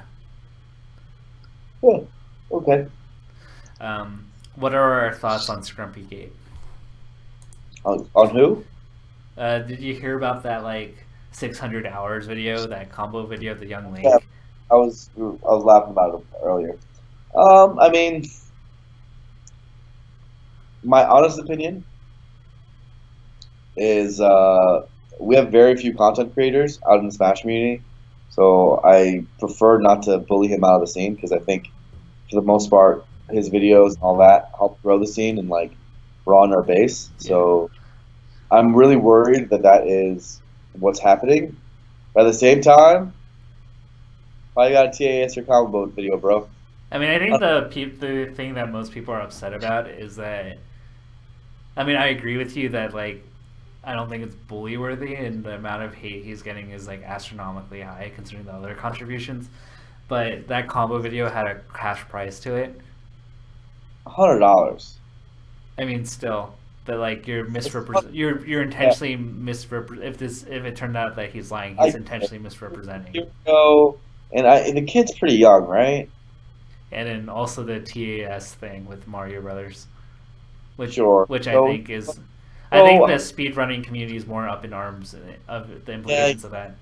Yeah, but like, isn't he like 17 or something? Like, I don't know.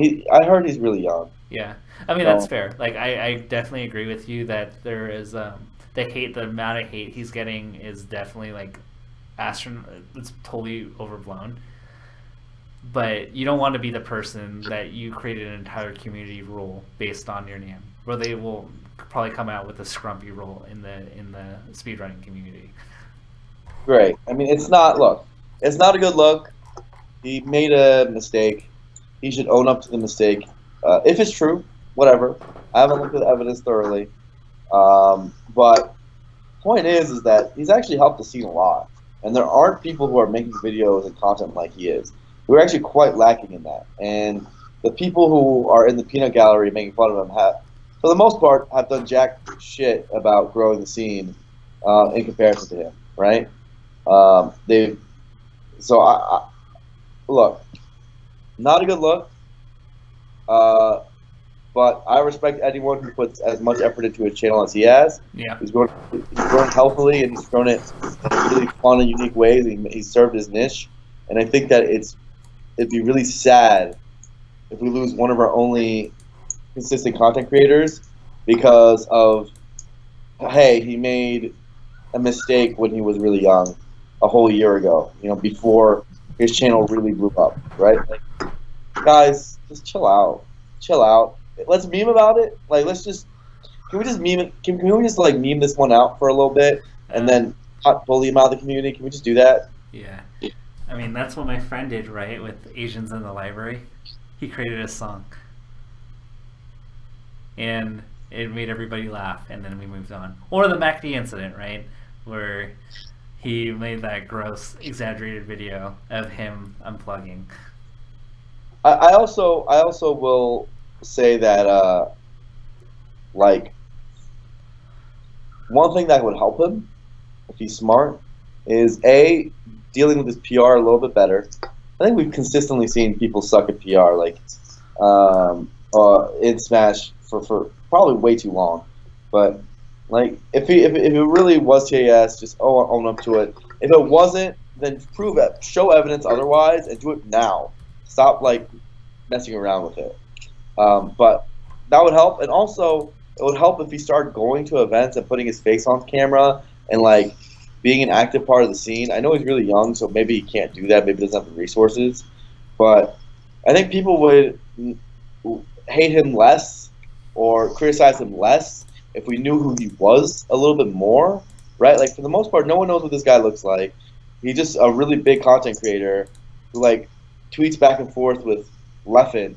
Everyone's like, who the hell are you? And I think it would do him a lot of good if people at least put a face to the name and got to understand him as a person more. And maybe they would be more forgiving of his mistakes if they knew that at the very least. They understood who he is rather than filling in the blank.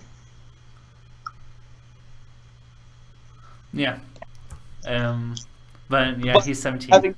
Having said that, like, by the looks of it, everyone's on the hate train, so I'm not sure if I could stop it. He did make a pretty boneheaded mistake. if we really did TAS those videos. But And one day the That's- roulette, and his videos go. They get like 100K views for like, you know how amazing that is for Smash. Just shut up and let him make his videos. Like, I'm not trying to like maybe look.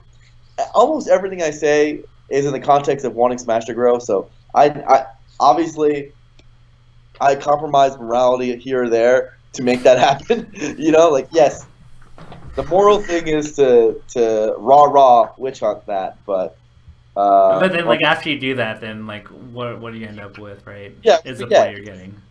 we just lose a dope channel. So I don't know. Maybe I'm my lens is very biased towards growing Smash, and so maybe I'm wrong there.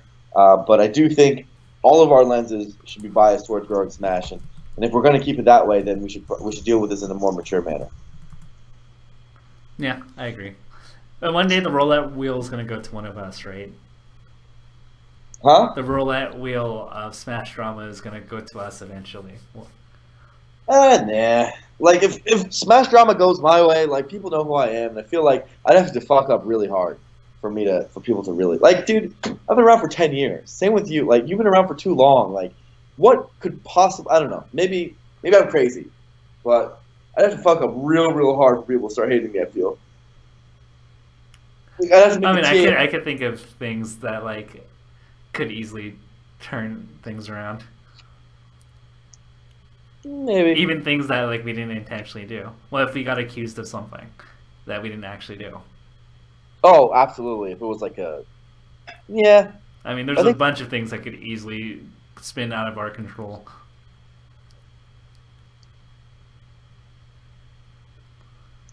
Maybe. I mean, I think I want to believe in the fans and their love for me, that they'll know that they know me well. I want to believe that they know me well enough to know that it could not possibly be true. Okay, so for you, I have this to say: something hero, something become the villain, something. Oh, that's true.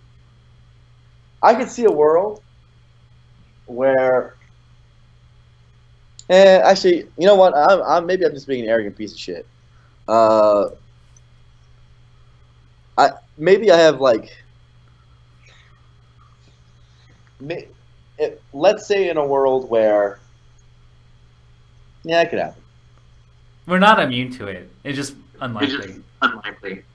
It's less likely. The point is that because we have a track record of 10 years, and we have like you just literally list out, if you made a chart of positive things and negative things, everything's on the positive right now. That when one negative thing goes on the negative, people aren't just going to damn us for it, you know? I mean, and then on the flip side for me, like if something were to happen, like I'm like, okay, cool. Like I don't have to put in 35 hours a week for like below minimum wage things, and I can pursue other endeavors. So this is what they really think. I'll just move on. I mean, in terms of like leverage, right? Yeah. Like my livelihood is not affected by Reddit perception. Mine is. Yours is, but mine isn't. Oh, dude, that would suck. Can you imagine if the blur was on the street because of Reddit perception, because of misinformed Reddit perception? That would suck. Watch you get on a Reddit thread because of your perception of Magic Scrumpy. Oh, that'd be meta. Please don't do that stream. That would be meta. That would be meta. I don't know. I can't think. I guess I personally haven't had too many occurrences of people straight up hating me. So maybe I don't know. You know. Yeah. I've had a lot of like trolling, and I've had a lot of people, you know, say mean things or whatever. But like I've never felt like it was anything true. Like I've never had a point where it's like, oh yeah, crap, I did TAS these videos and I've got found out. You know, I've never like been caught red-handed and had to apologize. You know, like it's never happened. When the blur does something evil, no one knows. Actually, everybody does know. You killed that CRT, man. Oh, that's true. Yeah. See, there is video evidence. I'd hate me. Oh, and I also have the ultimate blackmail material on you that I got my hands on recently. Really? Yeah. Is it that I broke a CRT? No. It's CRT related. Oh. I have your 23-minute video of the Smash Vault. How did you get that? How did you possibly get that? Possibly. You know Archives? Archive.co? Yeah. They have it? Yeah. No. I'm actually just kidding. I wouldn't spend that much effort to find that video. I'm like, that's not possible. I deleted that video from the whole internet. It's not on the Team Oxy stream anymore. It's not anywhere. Literally nowhere on the internet. It's not on my own computers. I can't find it if I wanted to.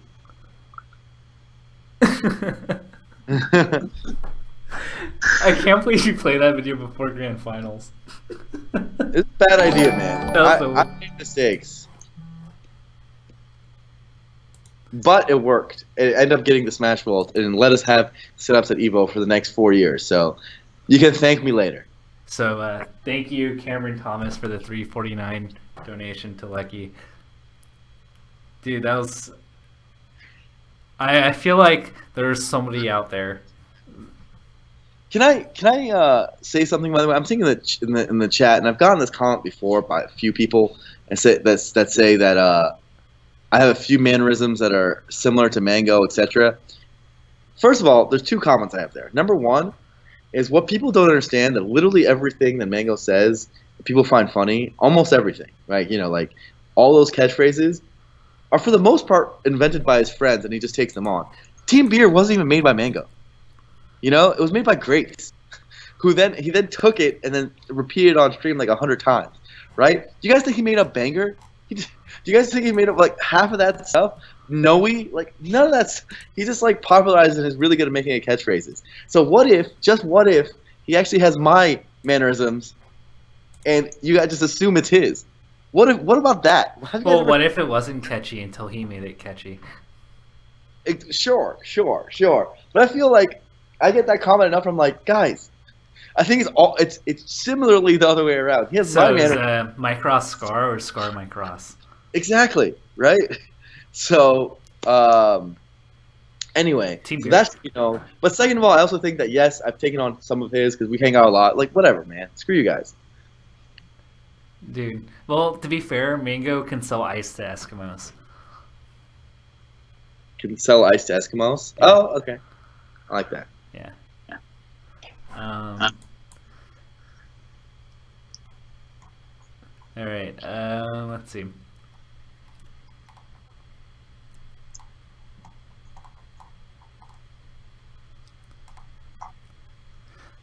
How do the Sheiks cope with the PAL changes at DreamHack? Can you see a PAL Sheik being able to beat Armada or Hungrybox? Yeah. They learn how to cope by having better movement and better decision making that doesn't revolve around grabbing things. Sheiks can't beat Armada. How are they going to beat him in PAL? Yeah, I don't know. Good luck. Yeah, it's not going to happen. I mean, the greatest miracle, I think, is Dwan somehow taking a game.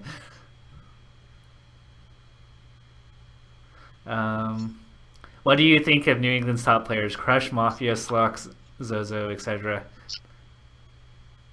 They're pretty good. Yeah. Now let's see if they can make the big jump from like the 40s to the 20s. Yeah, it's hard, but they seem to be getting better, and I think their region's events are really good, so I expect them to continue to get better. All right. Do you have any better Smash Summit side event ideas? Around the World was boring, IMO. I've got a lot, but I don't want to spoil them for you guys, because we're going to work on it and make it better. All right. Is Blur America's sweetheart?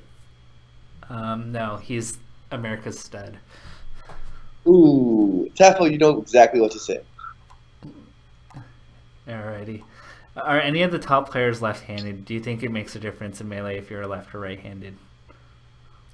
I don't think it makes a difference, and I don't know one that is. Or I wouldn't know. Like, that just doesn't sound like something I would know. Yeah. Since we're roasting news sites, thoughts on the Smashboard news page. Admittedly, they got a lot better from 2 years ago. Smashboards? Yeah, Is their that what you news said? page is pretty good. Yeah, it's got much better. Yeah, so I mean, if I look at their site, it's actually pretty good. And if you're complaining about like articles, like yeah, like there's some games you probably don't care about. Like for example, I don't care about Brawl Minus, but like they have the KTAR thing, and they're talking about the announcements. They give them narratives. They talk like they do player interviews. Like I think it's pretty good. Yeah, it's one of the better ones. So, shout outs to the people working behind the scenes doing that. Yeah, Shout out to the boy Admiral Poppy. Shout outs. who's like what, like 17? Yeah, he does pretty good work. So, Um, we already talked about the Magic Scrumpy situation, and you also already answered the second part, which is how do you gain credibility after something like that? yeah. What do you think the main challenges PPMD will face upon his return? If he starts keeping pace with the many big tournaments these days, do you think there's a greater chance he'll become unhappy with his performance? I think you just literally described his biggest challenge, is dealing with the fact that he's going to be losing for a while. Stamina too, considering like if he's out of energy after like one set, like going through a 3-day event is going to be really hard for him. Yes, I also think that like since he is going to be lower seeded, he's going to have to deal with the fact that he's going to be playing a much harder bracket than he's probably used to. Yeah. I noticed that certain players get memed on so much more than other players. Big example is my man Hugs86. Any reason for this level of borderline harassment? I think borderline harassment's taking a little too far. Well, I guess you said the word borderline to put it in there, but like there's a degree which Hugs basically asks for it because he memes on other people just as hard, but like people, I guess, take it too far on him, and people take it too far on others. Like, I don't know. I think the hardest part about all of this is that until you're in a like your face in the public, like a Hugs, or like me and you, like Mango, like many others, right? Like it's very hard to really understand the level of vitriol that gets slung like, back and forth. But I will say this: as much as true as that is, there are coping mechanisms. There are ways to learn how to deal with it and how to frame your PR and frame your personal image and your personal brand. That for the most part, like because people are untrained in all of that stuff, they often, when it first happens to them, they take it far more personally than they should, and that kind of shatters their confidence. And so with time, they usually get a little bit hardened to it, and they learn how to deal with it a little bit better. I know for sure I was not nearly as good at understanding how to deal with communicating to the people and accurately communicating to the people as I am now. Like now, I'm really confident in front of the camera. It's literally just like it's like being in person. It doesn't even bother me. But I think what people need to realize is people are nervous on camera. People do say silly things, that they probably didn't mean, and maybe you don't understand their humor all that well. Maybe you misunderstood some sarcasm. Maybe there's a lot of other factors, right? Don't be so quick to hate is one thing I would say. But at the same time, like it's hard to change the internet. It's a lot easier to change how you cope with it. Yeah. So that's how I've learned to deal with it, at least. And speaking of improvement and banter and hate, I gotta say you greatly improved from that 23-minute video you made. From just rewatching it right now. You're not rewatching it because you don't have it. What if I actually did, and like I showed you that I had it, or I showed you evidence that I had it? Then I'd be wrong, and I would hate you. Do you think Drug Fox would have been better? Let's see. Is Armada's legacy a self-fulfilling prophecy? I feel like he loses to Plup SFAT. If he loses to Plup or SFAT, Plup or SFAT would just be considered a god, and his perfect record against the non-gods will hold. That's what I'm trying to say. Is that like, it feels like until like people almost don't consider someone a god until they beat Armada in particular, right? Like SMAC can beat Mango or Mewtwo King or Hbox or whatever and not be considered a god, but the day he beats Armada is like, oh crap, now he's a god, right? Wobbles beat literally 5 of the top 6. He beat everyone but Armada, right, over time. And he wasn't a god, but then now, but if he ever does beat Armada, all of a sudden he'll jump into that place. I mean, wasn't the big contention for me was consistency, right? And that's why Leffen took so long. I mean, he beat Armada first, or like Armada was one of the earliest people he beat. Granted, he was in Europe, and so they played more. But the reason why we didn't consider him in that tier was until like he won majors and was consistent. Yeah, but it was people started taking far more seriously once he started beating Armada. Yeah, well, I mean that people were like, holy crap, who is this guy? I mean, that's kudos to Armada because like you can't ignore the fact that like he's probably like 200-0 against like top 40 players since after pound. Guy's incredible. Guy is incredible. Like 7-40, he's like probably 200-0 if you really thought about it. Do you agree with the statement that it's hard to imagine a world where Armada doesn't end his career as greatest player of all time? I agree with it. Like you just look at this guy, and it's like, let's project the next 1, 2, 3 years of his career. How does he not end as the greatest? Yeah, I totally agree with you. Because I think the metrics, like he's never dropped a set to below 7, is actually really big when we really sit down and think about these things. Like, we'd have to assume that there's a lot more years of Mango's career. Yeah. And a lot more good years, right? Yeah. And that Mango could somehow become number 1 again in the next 3-4 years, at one point, right? I mean, there's a possibility, right?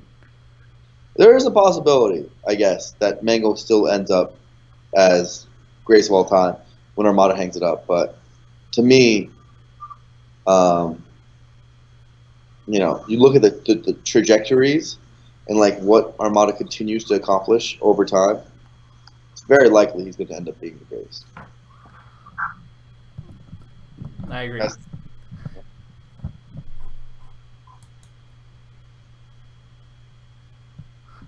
see. I noticed that Taj was recently active at tournaments. Any other retired players coming back? Any retired players that you want to and can come back? I mean, I want all of them to come back. I love all those guys. Like, it's not like I don't want PC to come back. I mean, Ken is basically not back anymore. He's like streaming at home, but he's not really going to events anymore. Korean DJ.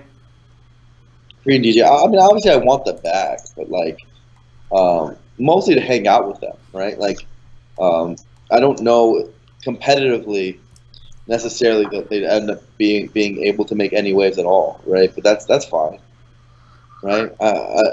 Taj is of all of them the most likely to be able to make waves, right? Because he's still kind of playing in AZ, right? Like he's not competing, but I think he's playing friendlies and stuff, right? He's playing with his homies. Yeah, I mean, to be fair, we talked to Korean DJ and he plays a lot, just not goes to tournaments. He like plays with Ellen and Trees, right? Yeah. So, yeah, KJ is still really good. So, yeah, I'd like to see those guys start competing again, seriously again. I expect them to do quite well. I miss PC. Like, I never had the privilege of really hanging out with him. PC's sick. Yeah. Why does Mango keep using double laser from the edge, even in situations where it's completely disadvantaged for him to do it? He just stubborn, or is there any other reason? I mean, I think there are like 2 events that really stand out where he did it, where his opponent clearly was in position to specifically look for it.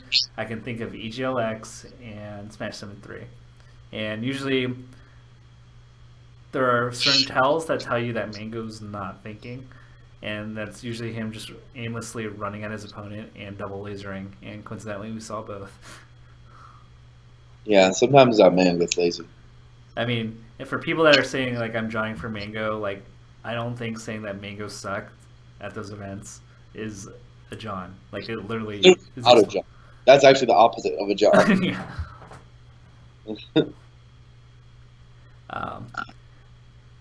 Do you think Jugfox would have been better off if he switched to Falco and stuck with it in 2016? No. I don't like. Look, these hypotheticals are always hard to answer, right? I mean, obviously, like if you just look at it results based, you'd say, hey, if you just stuck to Sheik, that's probably the answer, right? But who's to say, right? But I still think that way. Until he proves me wrong and he gets really good results with Falco or Fox or whoever, I'm still going to sit here and say him switching away from Sheik was just factually a wrong decision just by the results. But I think he has a lot of other motivations going into it. Yeah, that's. Let's see. Last question. So Squid get up attack and they double jump. Yeah, you just watched the clip. Why is Revivals of Aether? Did Rafa just win grand finals? That'd be really funny. Or okay, he went to Game 5 grand finals with Squid. I love that guy. And he doesn't even have a full head on his shoulders either. Is he still able to play? Like, is he still good? Holy shit! He went to grand finals. What a fucking legend! He's never seen a 113. That's amazing, bro. I love that guy. I love Raffle. I visited him when he was in the hospital. I'm a piece of shit because I still haven't visited him since. I just haven't been down in SoCal to see him. You are a piece of shit, man. I'm a piece of shit, bro. Especially since, like, fun fact, I owe, like, my whole career to Raffle.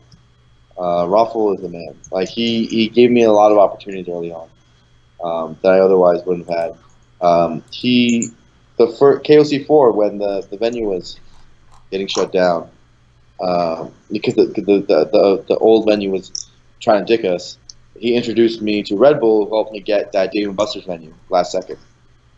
So that's one of the many ways that Ruffles helped me over the years. So, dude is legit. D1 Fuego says, "Who is Raffle?" He's a Luigi player, super OG from SoCal. He's just a great guy. More importantly, so He's a G. Let's see. Why is Rivals of Aether at Smash Summit? Can we get some Mario Party StarCraps? Yes, Overwatch, Dota 2 at Smash Summit instead.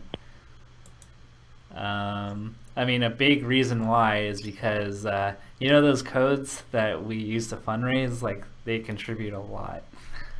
yeah, people donate for Rivals of Aether codes. It's So- probably one of the most desirable things to get that are, like, less than $15. Yeah, people love that shit. So suck it up, homie. If you like the event, you're gonna like this, like that too. Yeah.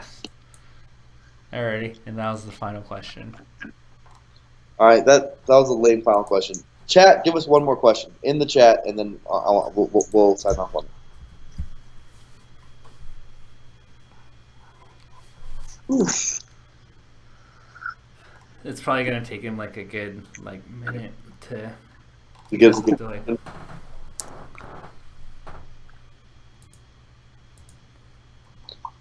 Third Serial says, "I can tell you the only thing I bought for the companion is a $3 code." Well, there you have it, man. There you have it. This is a particularly long episode, isn't it? 3.5 hours. Yeah. Well, I mean, we didn't meet last week, and we're not probably gonna meet next week. Yeah.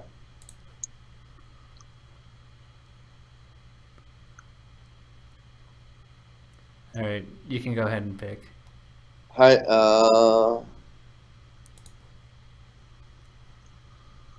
Why did Smash Summit get rid of the challenge system? It was so great. I think maybe we'll reintroduce it. I don't think it's like necessarily the optimal thing, for it all. Like I think it's just a bunch of like money matches put back to back to back. Like I think some people like it for sure. Gives you more singles melee content. I'd like to see. I think we're gonna re-brainstorm some of the formatting and see something better. But I'll agree that a lot of the it's hard to make a lot of the exhibitions because some of them stick, some of them don't. So some of them are good, some of them aren't, and then like when they're not good, we have like 2 hours of like silly blind melee, right? Like, and it's just kind of like, geez, no, a little too much. So I think it's gonna. We're thinking about it, boys. But I don't know if the challenges are necessarily the answer. I think they were just like better than stuff we've done in the past. So better than the alternatives we've shown so far. Yeah. I think one of my favorite parts of the summit was when you guys. I was at the wedding that night, but like I was trying to rush over to play Mafia, and like by the time I came at 9 o'clock, which was considered pretty early, you guys already won. Yeah. We killed it day 3 Mafia. When will the world realize that Marth is truly the best character? Some face came on when the Marth stops sucking. But yeah. And what have you done to help the smaller Smash streams on Twitch Blur? PewPewU, that's a great question. I think I've done a lot for the big streams and the medium streams and the new streams that are pros. I guess maybe I haven't done enough for like the dudes who have like 1 or 2 viewers, but I don't really know how to help them. I'll be honest. Maybe give me some suggestions, but I for the most part like I hook up the pros and all them with like sub badges. I help the tournament streamers get gigs and all that, but like the very small streams, I don't really know how to help them. So maybe if you have a suggestion. Blur's looking out for the small guy, the ignored people. Yeah. So I don't really know how to help like the dude playing net play with like 4 viewers, but let me know. I think like maybe a bottoms up strategy. I need to probably have more meetings with like Smash GG to think of bottoms up strategies of like Smash streaming, right? And think about more creative ways of like how to build interactivity into it. So I'll think about it harder. That's fair. Anything else that we should cover?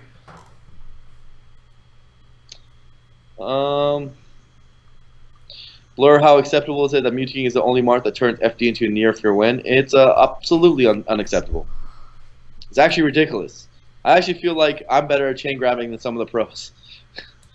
I know that sounds like a ridiculous statement, but it's probably true. Can we turn that into a PvP article? Turn it into it, dude. All You've right. seen my matches. I can chain grab, and I grab, and all that. How are pro level Marths still not able to do that?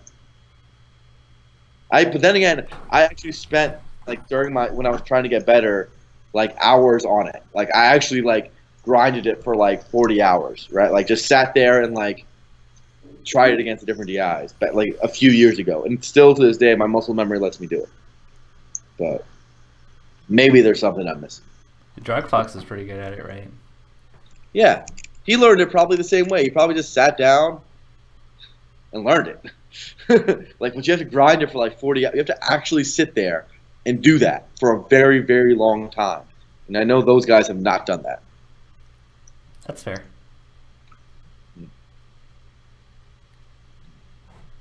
I think our stream crashed. Oh, really? I still get a bit rate of 1,000. All right. Blah. Maybe are we gonna come back on? Let me refresh the page to see if we're. Really? Yeah, we're offline. We're offline. Oh, that sucks.